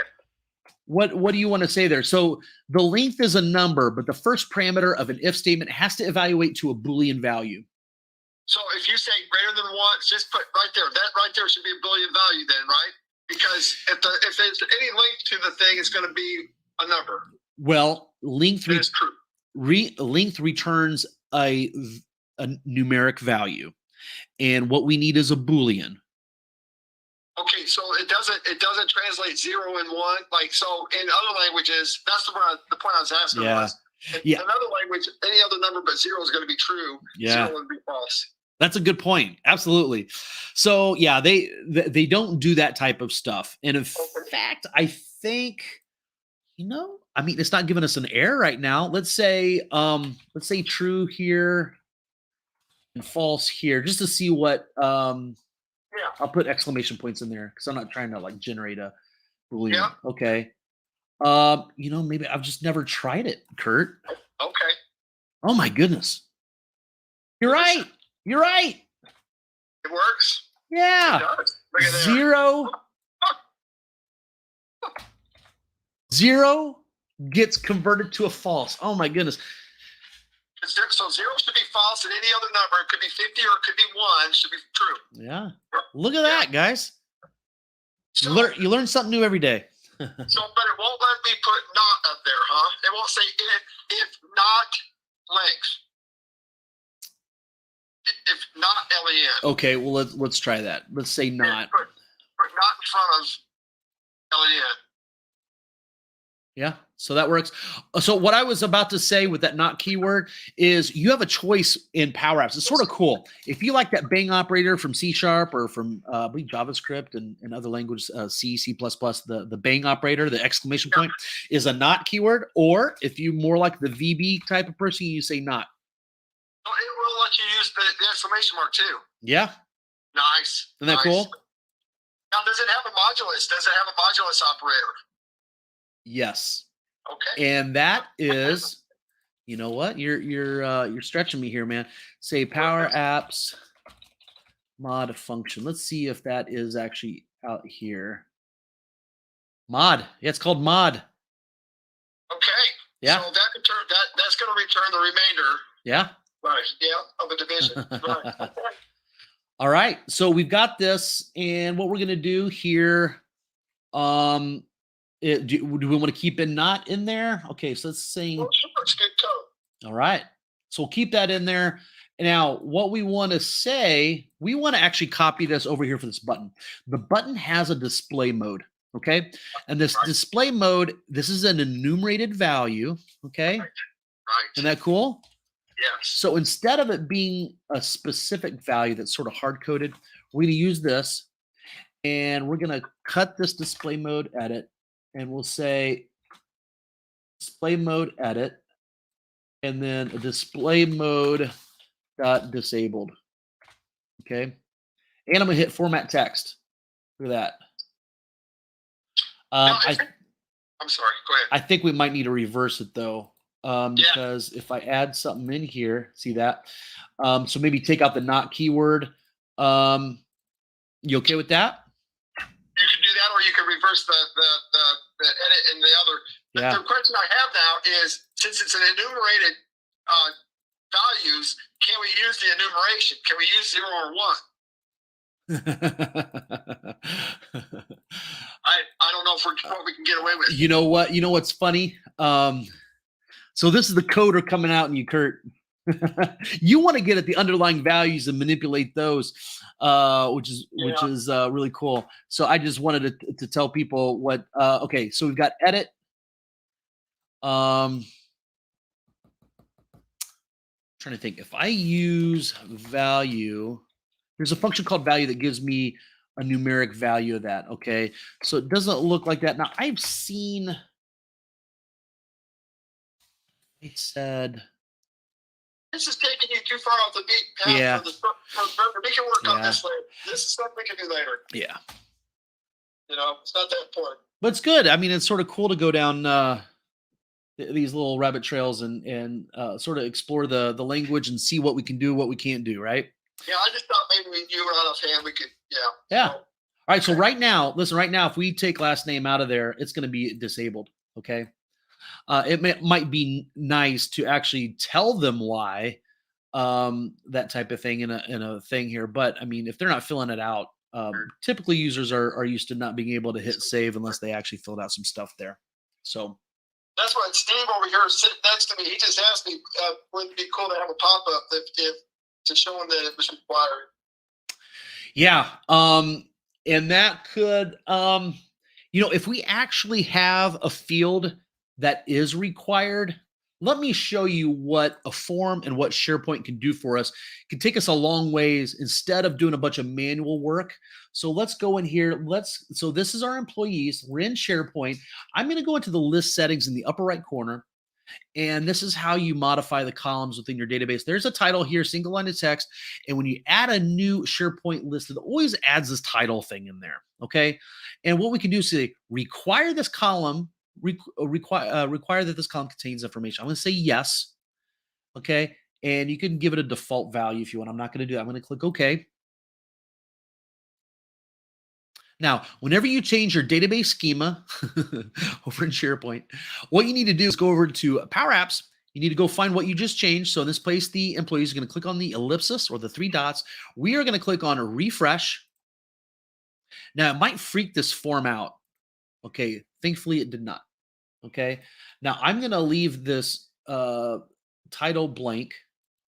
Nancy's last name is going to be Drew now. I don't know what it was before. And we click on the save button and you think it would save it, right? But it doesn't because we need to add, this is a low code environment. We need to add a little bit of code in there. And I do have a cat outside of my door meowing at me because it's storming out. Let me see if I can handle that just real quick. Yeah, take care of your business, Darren. This is live. Hey, Nicole? Nicole? Yeah, I don't think I can do anything about the cat. You gotta take care of your cat. Yeah, I think the wife is gone at the moment. So let's just keep going here, guys. So we have code. So you click on a button, you click on action, and you click on select. So right here, what we're going to do is we're going to reference that form. So if I go back over to the tree view, I can see all my controls here, and it is called Form 1. Now, I do want to rename this to something more meaningful like FRM, employees, without an X. Whenever I type and other people are watching me, I always type in something else for some reason. All right, so FRM employees, no X. There you go.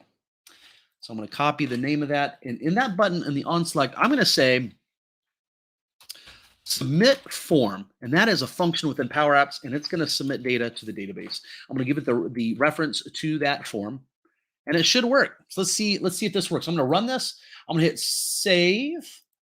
Oh, whoa, what's going on here? An entry is required or has an invalid value. Please correct and try again. So we didn't write any code to do any of that. Did you see that, Kurt? Yeah. Now, what do you think of that? You think that's cool or not cool? That's very cool. Yeah.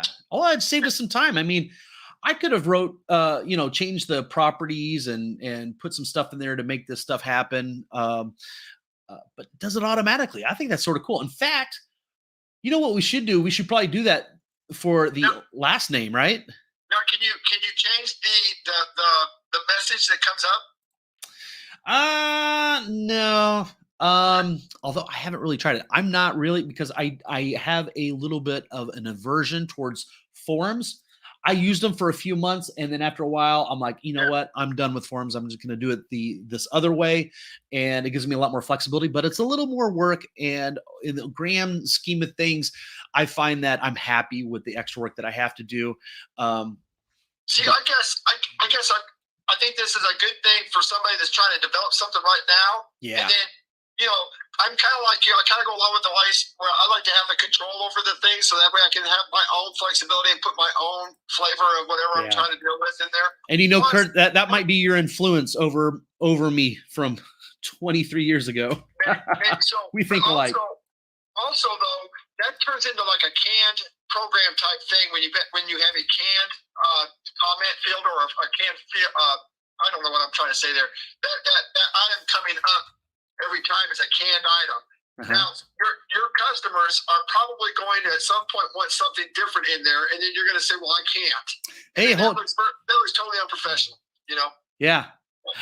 So Toby says, yes, you can. Thanks, Toby. So Toby, what is the property here? So we want to change the Toby here. I believe who's from Nigeria just told us what we need to, or answered your question, Kurt. So if we look in here, we got an error message. And I click on this and it says parent.error.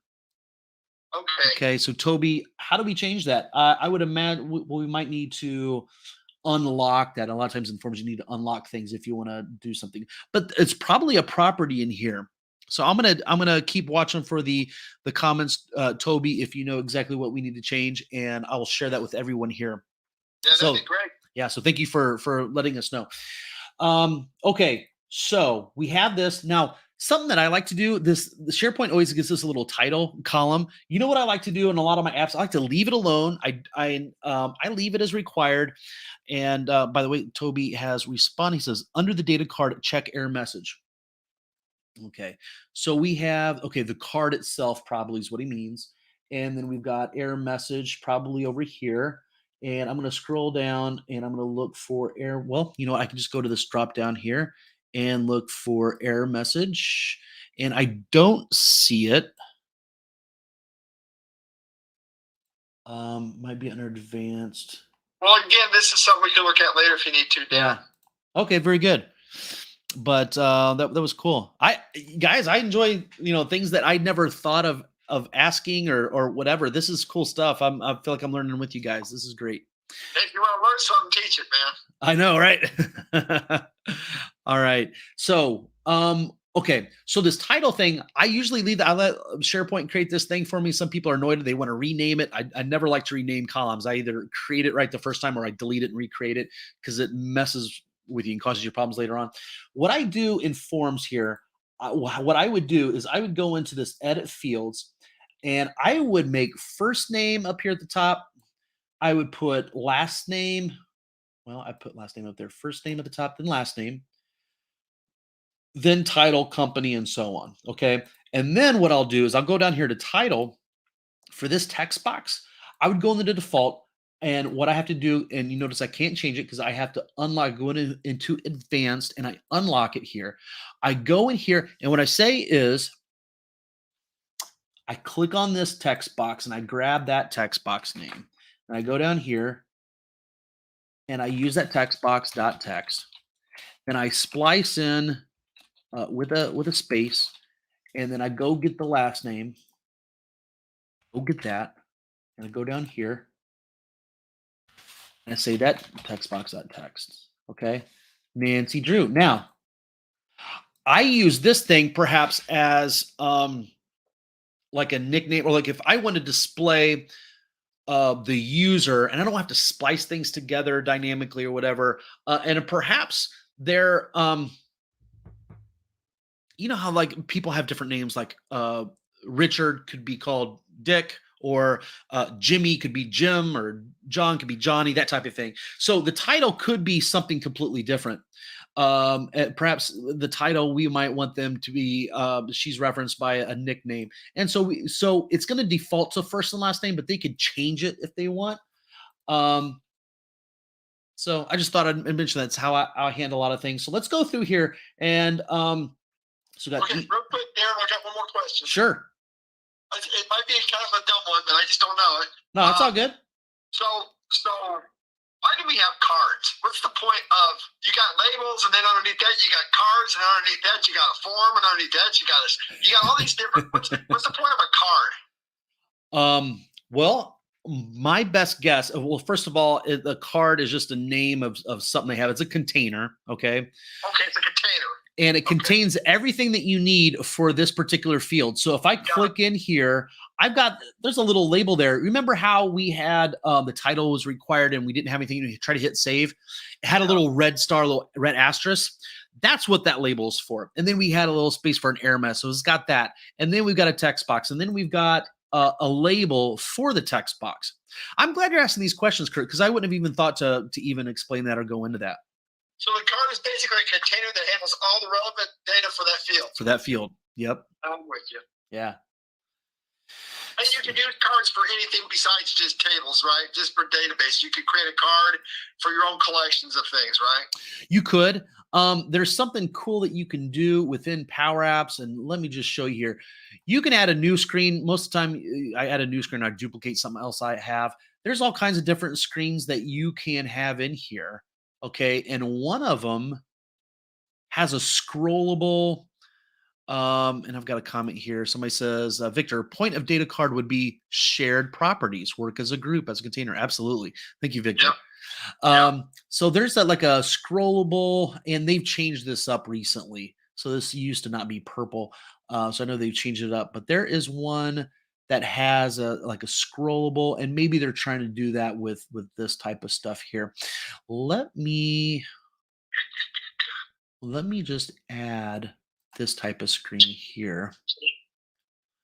So we can create our own types of screens here too. They got different kinds of them. They do, yeah. And I think what this does, it allows your application to be more responsive. So for people who have different resolutions, if you're using this in a browser, so that's nice. Now I think they took out what I was looking for, or perhaps they moved it around, where you've got little scrollable, like a card. So I was showing you how you could get like a little card and add more cards to a container and all that type of stuff.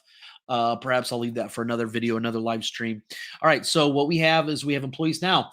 I think we're almost done with this employee screens, and from here on out, I think it's going to move a lot faster, to be honest, because if a lot of our screens we want to work just like this, we just copy and paste for a lot of the stuff. All right. So I click on a different person. I go in here to Andrew, and let's change something here.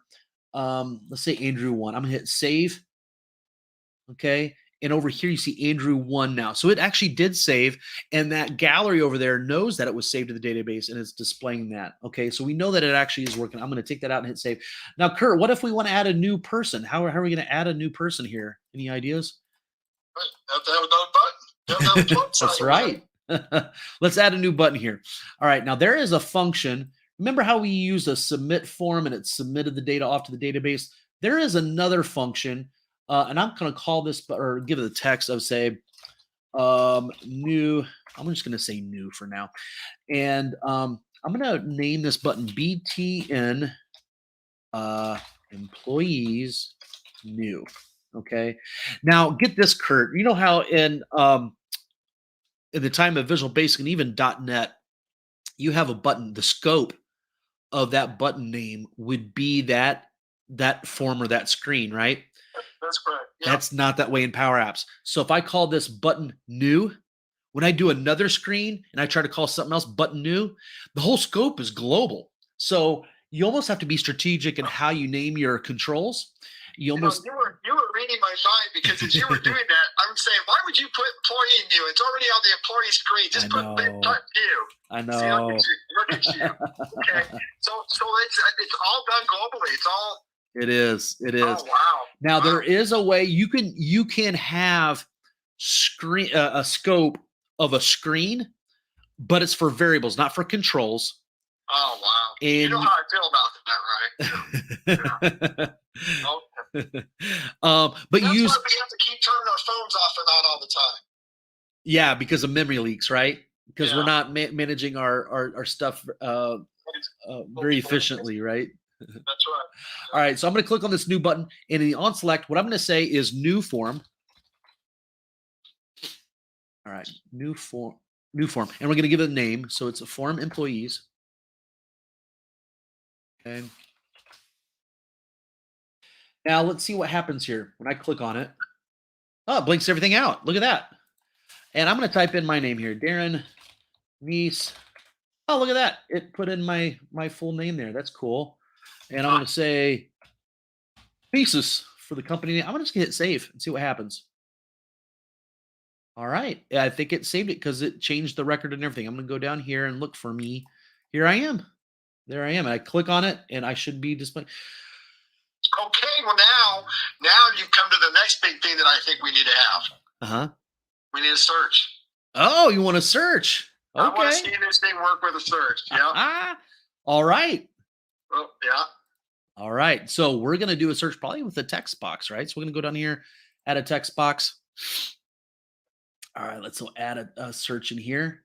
Now, what I would like to see, I don't know if it's a good practice or not, but what I'd like to see is where it just lists all of them right there off the bat. And then as you're typing the last name, it would actually go down to just the last name. And like say if we hit L, it would hit Larson, or go to L. Yeah. Okay, so let's put in here, we don't want any text to begin with. So I took out the default. Okay, so now we just have a text box. So we can go in here and just type. Okay, that's good. All right, so I'm going to hit that out of there. All right, so we got a text box. Now what we're going to do, there's something called a hint text and say, what are the things that you want to search for, first or last name? Last name, yeah. Last name. Okay. And I'll actually put in there search last name. You could also put a label above this text box that would say search, perhaps. But when you have that hint text, I don't know. Some people would say, well, it's sort of redundant. But okay, so we have that text box. Now let's name this thing TXT employee search. Okay, there we go. We have an employee search. And all right, so now we have this gallery here. And I'm going to click on data source in the upper right corner here, data source, and it just is looking at employees. And if I select employees, it's going to show me all the data. Okay, so employees. So it's going to show me everything. Okay, so what we want to do is either like a filter it down, or we're going to do a search or something like that.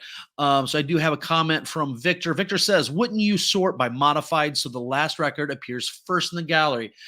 Absolutely. Okay, so that's actually really easy, and we're going to coincide this with doing the search here with Kurt. So let me just show you sort real quick. Okay, we're going to sort. Yeah, the reason why I'm saying I want to see all of the names is so that way I can actually see how this thing goes down as you're typing. Okay, very good. I want to see this thing work as it's filtering. Absolutely. Okay, so there's actually a search function, and we're about to use that. But before I do that, I want to show the sort function here. We're going to sort employees, and it's going to be based. Victor, you said modified by. Okay, it's actually going to modified by is the person who modified it. We're going to go with just regular modified, and then what we're going to do is do a descending, I think is what we're looking for, descending. And I'm going to click format text to make it look all pretty here. There we go. And look at me, I'm at the top because I was modified most recently. Now, what if we add a new label?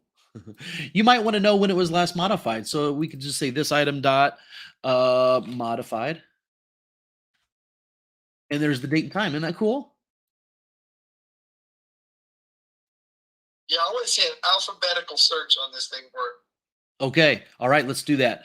Okay. So I'm going to click on this and we're going to go in here. And what we want to do, okay, it's sorting here. I'm going to thank you, Victor, for the comment there. I'm going to take that out. So what we're going to do, I'm gonna show you something else cool that's going to blow your mind, Kurt, here. Remember how we commented stuff out in C++? We'll just comment out that whole thing with a slash and stars like we did there. So that's how you make a block comment within Powerapps. So you can have all kinds of stuff here and just comment things out. All right, so we're just dealing with employees right now, and I don't want the sort in here for the moment. I'm going to say search. We're going to search with employees. Now, you notice on top of the word employees here, I've got a little thing that helps me out with my code. So the first thing is the source. The source is employees. That's good. So that's the first parameter. I'm going to hit comma to go to the next parameter for the search function. And this is going to be what search we're searching for inside that source. Okay, so I believe we called it TXT employee search, and there we go. We have the IntelliSense at the very bottom, and we're going to reference the text property. Now we do another comma to get at the third column. In the third column, we're going to be looking in the last name.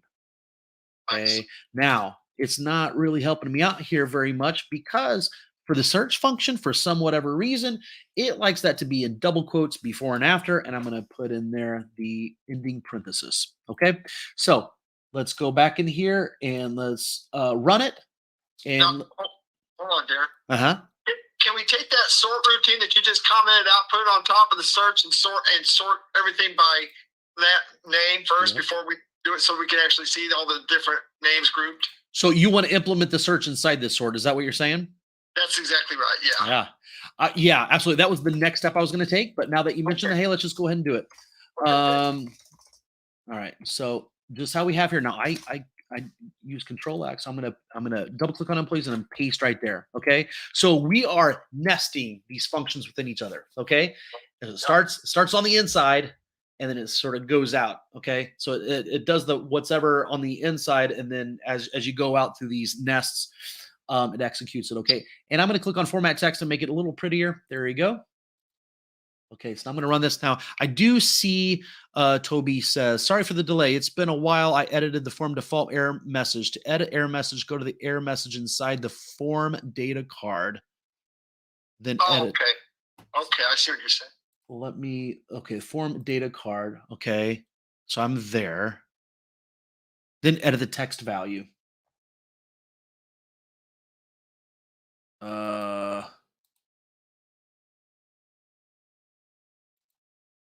Okay, so I could unlock this for the title, and I could say for the error message, I believe is what he's saying, is I could go in here. Now that I've unlocked it, well, unlocked it there. Okay. Instead of that parent.error, I could say, hey, I say this field is required. I think that is how you would do that. So thank you, Toby. Are you on drugs or? What's that? Say, what, are you on drugs or something? Yeah, well, we want to sort of reuse this on the other screen, so I'm going to try to keep it something that we might want to have that. So this field is required. Okay, very good.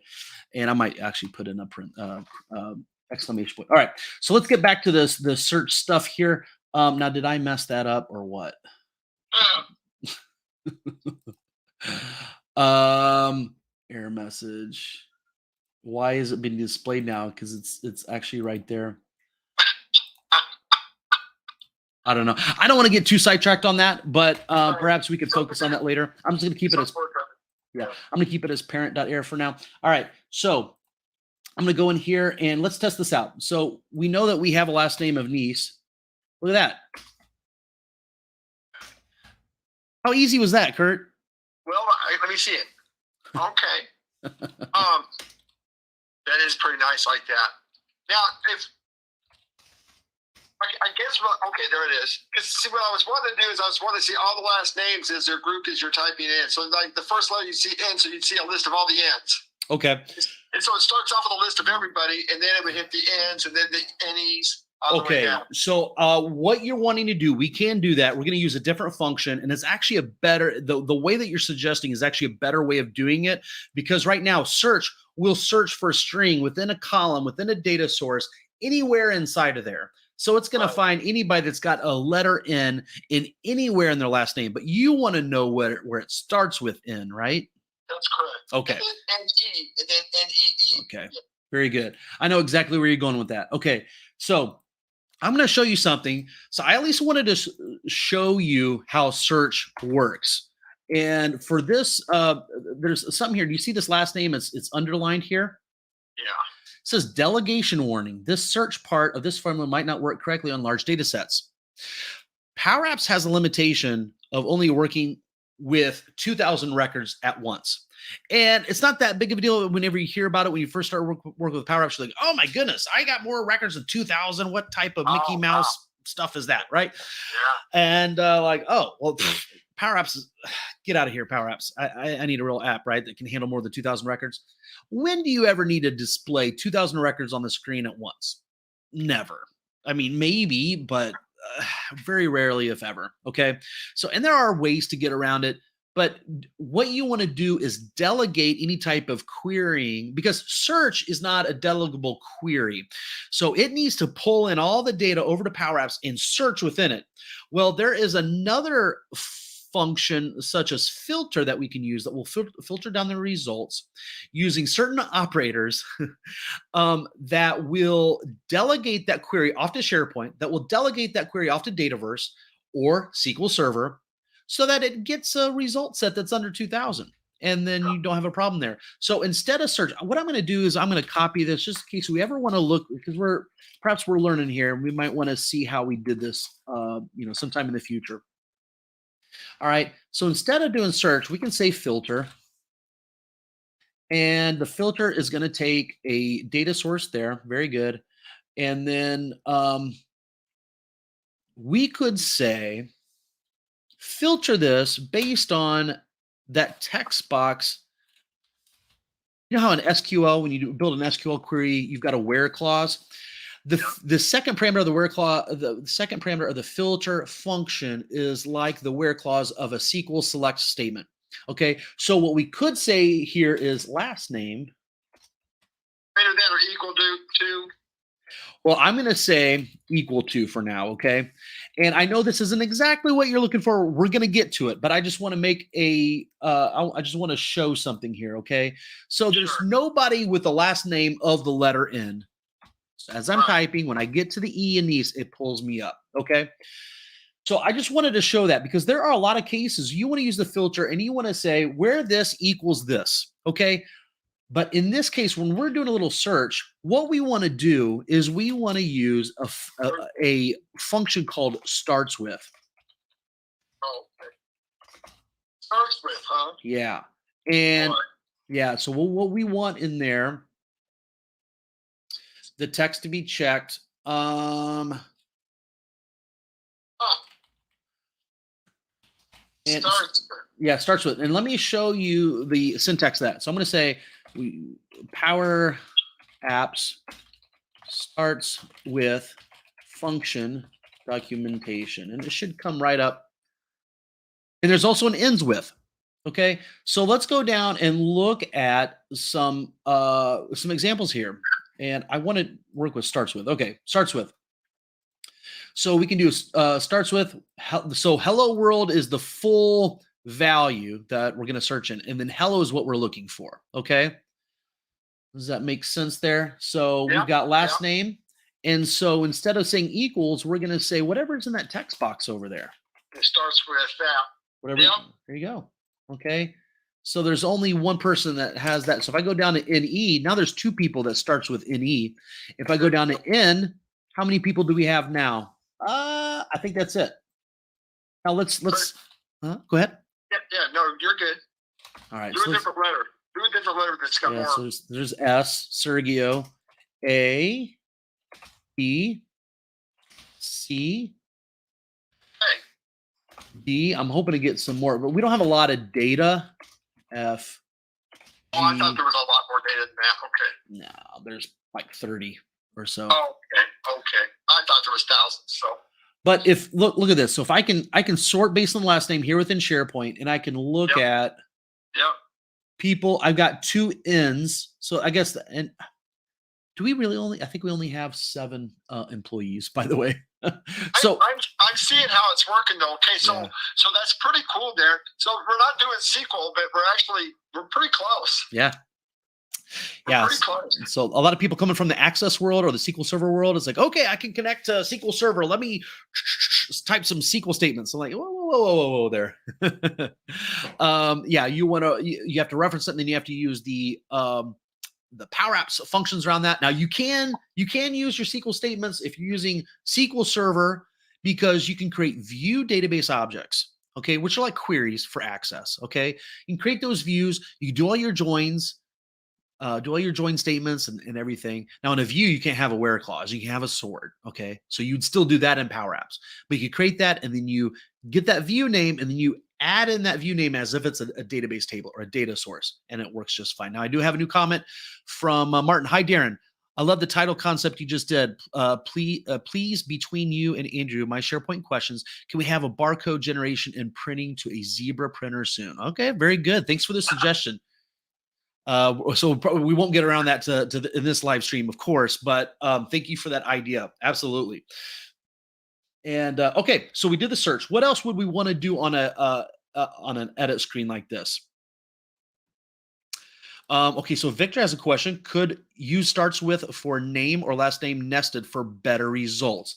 Yes. So let's expand this a little bit, Kurt. Let's say people want to do this with first name too. So I'm going to copy that starts with. I've got the code selected there, and I'm going to hit Shift Enter to go to a new line. I'm going to say or starts with, and here I'm going to say first name. Okay, and we're still going to look at that search. Okay. Isn't that cool? Now, I've got two things about that. First of all, that's what I would be doing in the end. I just kind of wanted to see what that last name word. But also, is that person in the right-hand corner there? Is that Mel Gibson up there? That right corner up there? It looks like Mel Gibson, man, doesn't it? It depends on what you think of Mel Gibson. Is he handsome? Or that looks like Mel Gibson. I'm just saying. I need to update that photo. That was me when I was single before I met my wife of 5 years, and I was better looking then. So Martin says thanks. Well, you're welcome, Martin. Absolutely. Okay. All right, guys. Well, okay. So let me tell you what I do when I'm writing an application for a client or for my employer or whatever. Is a lot of times when people type in here, they don't want to have to go back in here and hit backspace, or people don't realize they can just select it all, hit either delete or backspace. We need some way of resetting this search. Okay, so what I'd recommend is you insert over an icon, and we're going to add over a little icon. I always add over the very first icon, because over in the icons you can go over to the icon property, and we can do a little search for cancel. Look at that, cancel. And we probably want that to be like a nice dark gray, and we could put that in here. Okay, so we could sort of exit out, and also we probably want a good amount of padding for the top, bottom, left, and right. Okay, very good. Now what this thing is going to do is I'm going to reference this TXT employer search, and I'm going to reset it. Okay, so when somebody clicks on this little icon, I'm going to say reset. Here we go. Okay, I'm going to click on it. It's going to reset it. Isn't that cool? Now, what happens if there's nothing in there? Well, we could hide this icon if there's nothing in there. So I could go down to the visible property of this little icon, and I can say the length of the TXT employee search.text, that length is greater than 0, and then it wouldn't be there.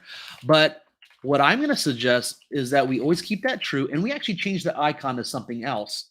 Okay, so I'm going to say, I'm going to copy that over here for the icon. If it's greater than 0, I want that cancel icon badge. And then if it's 0, I want to say icon. I hit icon dot, and it should give me a listing of all of the icons. Now I need to have an if statement, and that's what it has got a problem with. Okay, so I should say icon dot. Now I've got IntelliSense down there, and I want it to be a little search icon. Okay, and I'm going to hit format text. It's going to make it look all pretty there. And now we'll look at it. Look at that. So it tells me, even if I don't want to read this, I can tell by the little icon. I should be able to search in here, right? And as I start to type, I've got this thing I can click on, and it's going to reset. How about that? What else do we want to do to the screen, guys? Kurt or otherwise, anybody else? If you guys feel like, Kurt, are you still there, by the way? I am. Okay.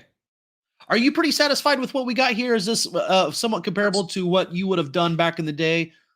This is nice. I think it's very nice. Let's start connecting stuff here. All right, let's do it. I'm going to bring up our database system here. So we've got employees taken care of for the moment. Okay. What about customers? let me show you how to do this easily here. So we've got all these screens here. Let me show you how I would do this. So we got that screen 3 down there. What I'm going to do is I'm going to click on the ellipsis here for the employees, and I'm going to click duplicate screen. And Martin here in the chat says, awesome. Yeah, thank you. Yeah, we're making good progress here. So, I mean, it was a slow start because we had to build out the menu and build out the application bar, but I really wanted to start from scratch. So I think that's helping us here. So all right, so we got employees. Now, what we're going to do here is we want to do the customers. Okay, so employees. Now we're doing customers. So we say customers screen. Okay, we have that now. All right. Now, what we're looking at, now you see it says employees screen 1. If you click on a different screen and then come back, it should say customer screen. So that's good. Now, what we need to do up here is it's referencing employees. So we need to say customers here. Okay, now customers have a first and last name, and everything else should be the same. Now over here on the form, it's going to have a problem because, whoa, it's referencing this gallery that we copied and pasted over. And it's like, I've got a problem here. And the problem is this form thinks it should be looking at employees. Well, I want to look at customers. And this is one of the reasons I don't like to use forms. Because we changed data sources from employees to customers, it's like, whoa, I don't know what's going on here. It's the same exact fields between the two tables, okay? And it wants to replace. Now, we could say no thanks. Oh, gee whiz, I don't know. Should we say no thanks? Let's try it out. Let's see how it handles it. Maybe it's fine. Okay, so it looks like it's handling it okay. That's good. Okay, so now let's do a search for me in the customers. Okay, so we're on the customer screen and I'm not in there. So that's good. So if I go over to employees, I'm here. Well, how do I get back to the customer screen? Because now I can't get back there. Well, what we need to do is we need to go into our app on start and we need to modify our global code here for our menu. Okay, so instead of this, we'll say customers screen. I'm going to click on customer screen there. All right, now I'm going to click on run on start. So now we've got home, we have employees, and then we have customers. Okay. They literally have no variable scoping whatsoever. It's all global stuff, huh? Pretty much. Yeah, for controls, absolutely. Now we can create context variables, which are sort of like local variables in something like C# or VB. We could do that, but it's not for controls. It's only for variables. I see. So look at that. I just did a copy and paste, changed a few things. We have a completely different screen that modifies a completely different data source. One is employees, another one is customers. Do you see how easy that was? Yep. Yep. Let's add in a new customer, and I'm going to call it him or her new customer. I'm going to hit save. I want to see how it does this after that. And they're up here at the top. Look at that. Okay, look at that. And I go over to employees and I type in new.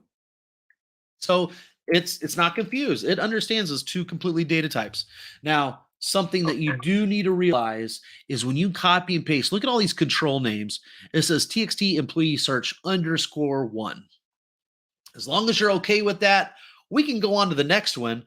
But if it bothers you, you need to go back through and rename all your stuff. So instead of txt employee search, it's going to be txt customer search instead. Okay. Were you about to say something? Yeah, I wanted you to be able to finish what you were doing, though. Oh, I was just saying. Well, we're pretty much done. We got the customers done now. Okay, so we're on the customer screen. Let's go. Okay, on the customer screen. Uh-huh. What I'd like to see how it works would be to maybe over here to the left of the search window. Right underneath the buttons that you have. Uh-huh. Right underneath the customer screen. Uh-huh. If we could put a list of, let's say, when we select a customer, I would like to see which employees are attached to that customer. So I'm looking at this, but the employees would be like salespeople. Okay. Okay. And so you would have a many-to-many relationship going on there. And Yeah. I'm wondering if that, because you can have one employee to many customers, or you can have one customer to many employees. Yeah, look at, I don't know if you see my screen here. We have a many to many relationship between customer and employees Okay, good. via the orders database table. Nice. So what? Okay, via the orders. So it might be nice to see what can we pull the employees that are attached to each customer. I want to see how that works. Sure. Without going through all that Yeah. stuff first. All right. All right, we're doing some advanced stuff now, guys. All right, so you want to see that over here. I'm trying to think. I mean, if we have a big if we build out all these, let me show you guys. I don't want to get too far off of the path here, but I wanted to show you guys a let's see if this is a good example. I'm gonna do a copy here. I'm gonna open up Microsoft Paint and I'm going to paste something in here. So this is a window of like an old Northwind Trader. So see how we got categories, products, suppliers. So we might have quite a bit of stuff, the menu items as we build this out. So we don't really want to put data over here just yet. But we could have, what I'm going to suggest is we could do things multiple ways, Kurt. We could have a pop-up. We could have a modal screen that pops up, say, hey, these are all the orders. And for each of these orders, these are the employees that are associated with that. Or we could go to a different screen and do the same thing. Which of those two things do you like more? And also, people that are viewing, what is your vote, or what is your reasoning behind which is what is better over the other? Kurt went to use the bathroom real quick. Oh, Kurt went to the bathroom. Okay, so let's make the decision for him here. So probably what I would do, you know what I'm sort of tempted to do is we've got customers here. Something else that's a third option. We could go into this gallery here and we could actually nest galleries. Have a gallery within a gallery and showing all the orders. We could do that. Okay. So I think in Access, they call these subforms. Okay. So I think what I might do is do something like that. Okay. So just realize we could do this as a pop-up, or we could go to a different screen. A lot of times you want to see, as a user, you might want to see all these things within the same screen and see them all at once rather than moving to something else. Okay, so let me just insert another gallery. I think I'm going to go with a horizontal. Let's switch it up here. Okay, and let's give this thing. Let's do something similar where we're going to have. Let's give it a little bit of a blue background. Okay, that's good. Now, what this is going to do is this is going to go look at sales. Okay, I thought we had, maybe it's orders. Yeah, it's orders. Pretty good. So we've got orders, and let's add over here a little label so we can see an ID for the order. Okay, so we have that. And then for each of these guys here, I think what I might do for almost every gallery that I work with, I go over here to template fill and I say, if this item dot is selected light yellow, otherwise white. Okay, we could do that. I don't know if I like the light yellow anymore. Let's say light blue. I'm kind of lost on the gallery thing. Okay, so what's the point of the galleries? They're like little screens within screens. Is that what we're talking about here? Yeah. Okay. Let me show you an example of something here. I'm going to open up Access. We're going to look at the same type of data. I'm going to click on Northwind. I'm going to bring this up, and I'm going to show you what the Access database does and how it relates the data and how it displays it. And I'm going to enable content, and it's going to give me a little login screen. So this pulls up the employees here, okay? And I'm going to click on Jan. I'm going to click on login, and it's going to give me a little dashboard here. Okay, so what I wanted to show, I'm going to click on design view here in Access. I'm going to go into the traders here. I'm going to open up the object types, and we can look at tables. Let's go in and look at orders, and I'm going to double click Vertron coming over. We've gone over 2 hours. Absolutely. Thanks for sticking around, guys. Yeah, I was planning between 2 and 3 hours. I think at the 3-hour mark, I might be getting a little tired. But you know what, guys? We can continue this as a Sunday 2 p.m. thing for the next, few weeks if we need to. Let's build a complete app. I think you're going to find that it's going to go a lot faster as we move along than what somebody might anticipate just based on what we've the pace that we've had so far. Stephen, Powerapps Gallery is a type of control that can display a set of records from a data source. Absolutely. In the gallery, each record holds multiple types of data. Also, it can contain other controls. Absolutely. Thank you for sharing that, Stephen. Absolutely. So what I wanted to show you here, Kurt, was where we open up the orders data and we go in and look at this. It does like a little join here, okay? And it opens up, I think these are perhaps products. This is what that looks like, or order details. Perhaps that's what's going on there. So that's what I was sort of going for. A lot of people like these little subforms or little subgrids, a grid within a grid, showing the related data. Are you still there, Kurt? I am. Okay. So does that give a little more context to where I was going with that? Now, we don't have to do that.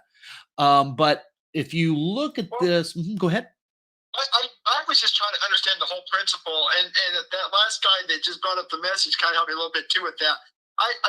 What is the point of doing the galleries? I guess I'm just kind of messed up on the concept of a gallery. You know what I mean? Okay, so a gallery is nothing more than a control that repeats data. So if you give it a data source, a record set, it's going to display, it's going to repeat a row for every record that you give it. Okay. Whatever. You did the buttons, right? You did that buttons, you did a repeater. Yes. Okay. Yeah.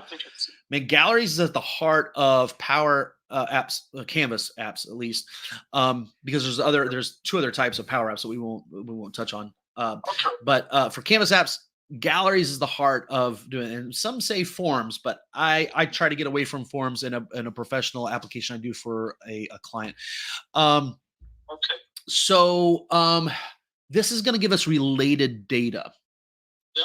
Okay. Now, what we could do is for this gallery, we could actually hide this visible. We could say this item dot is selected so that we're not displaying this sub gallery for every one of them. So these are all of our customers, right? And we can scroll down and see all of our customers. But now if we click on a customer, we're going to see all of their orders. You see that? Sure. So does that make it? Is it? Yeah. Okay. Well, I just wanted to see how that many relationship worked without all the other stuff, so that you can actually filter out all the information and just give me the employees bit with that. But this works the same way. Okay. Okay. So you're okay with this? That we proceed this way? Okay. Now, go ahead. No, I'm good. Okay. So for this sub gallery, it's just showing us all of the orders for everybody. Okay. So we actually need to filter that down. So what we're going to do here is we're going to say filter this, and we're going to say customer ID. Very good. Customer ID equals this item dot, and this item is the customer. So we're going to say customer ID. Okay. And it's got a problem. So we just go in here and hover over the red squiggly. Name isn't valid. So we don't have a customer ID. Okay. So let's look over here, and we'll go to site contents, and we'll go look at our orders. Okay. So it's actually customer.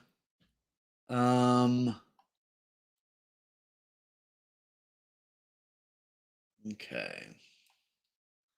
So right now, so we have an order ID, and we have a status ID. I'm trying to look for our foreign keys, and this is something that we could use as customer. I'd rather it be an ID, and that's something we could fix in the future. But okay, so in order to make this work, we'll say customer And we are looking for, it looks like it's actually a company name. Okay. So if I bring up access here, and I take a look at the data. By the way, guys, I spent a probably good 2 hours importing all this data, and I went through quite a bit of time of getting in and cleaning up the data and getting it over. And it had an issue with the relationships, and it was confused, and it kept on bringing in tables over and over again. So I had multiple copies of different tables, and they're all referencing different numbers. So what I did today before the session was I exported all these database tables as Excel spreadsheets. Then I imported them into a new Access database, and then I imported those into SharePoint. So the relationships, I almost wanted it to completely disregard all the relationships so I could get the data in there properly, nice clean data, and I can reestablish those relationships properly. But let me show you over here in orders. Let's just open this up in design mode. Okay, so we have employee ID.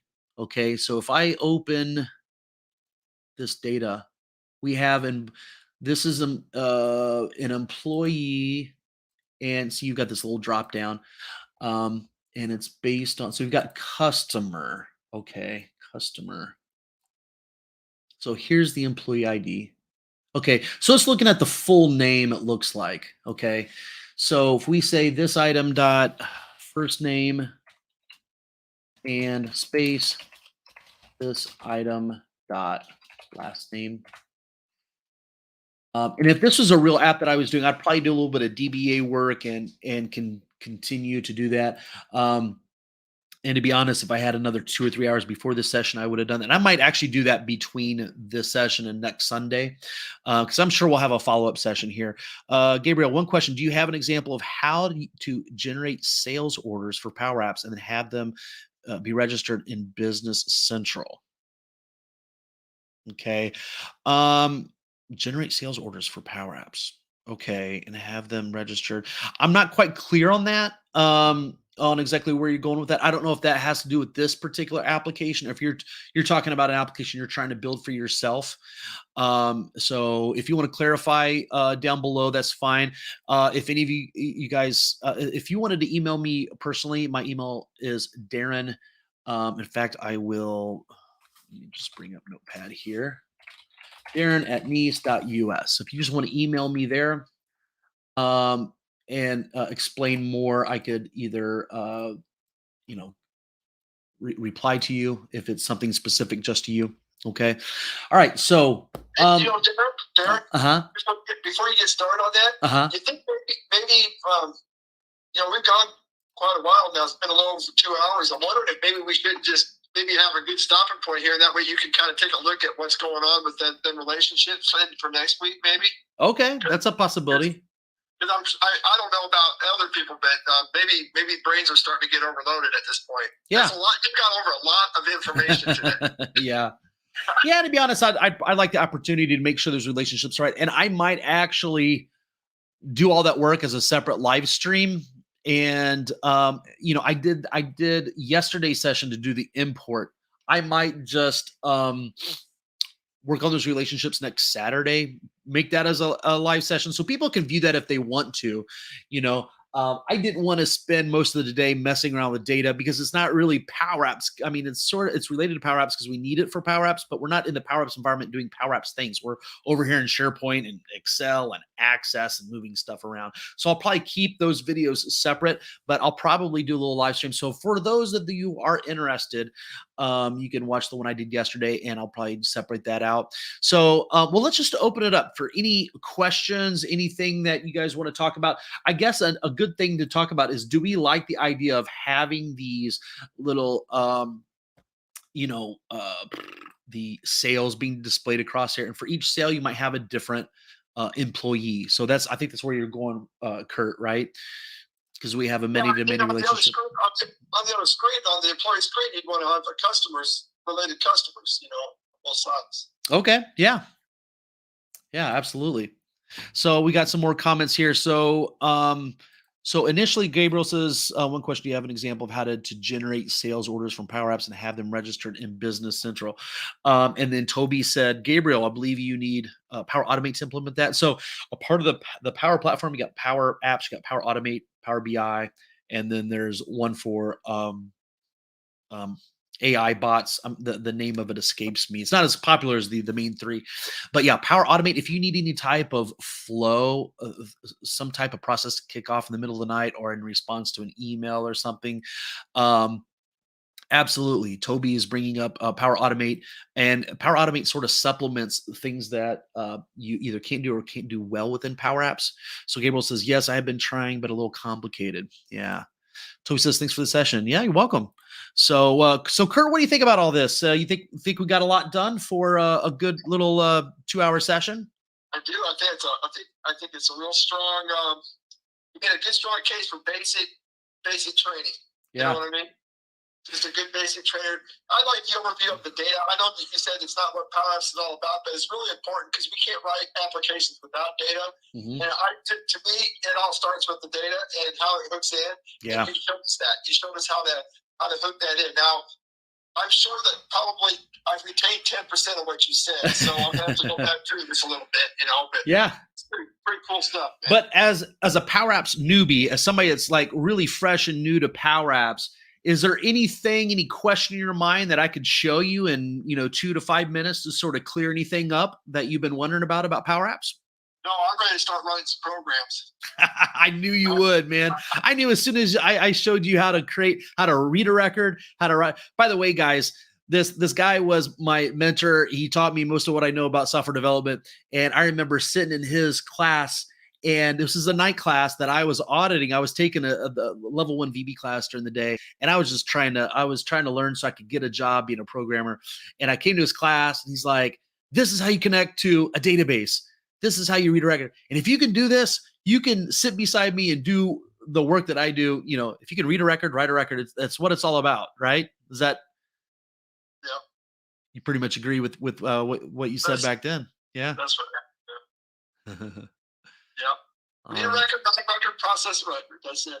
Absolutely. That's what it's all about, building applications for bit. I mean, of course, you can be a computer programmer and do engineering type of applications. I mean, you still have data in anything, in games or whatever, but for the most part, if you want a job working as I believe Power Apps development is software development work. I know they've created it to be for citizen developers or whatever, but you're sort of in you're sort of passing between two worlds or fields, where you're almost becoming a software developer. And I think it's a great thing. So I'm looking at the comments here. I've learned a lot from you, Darren. Thank you very much for your time and your kindness. Well, you're welcome. Thanks for stopping by. I appreciate it. And Toby says, Darren, drop his social media handle. He can mention me too. All right, very good. So yeah, you guys are welcome to drop your stuff there.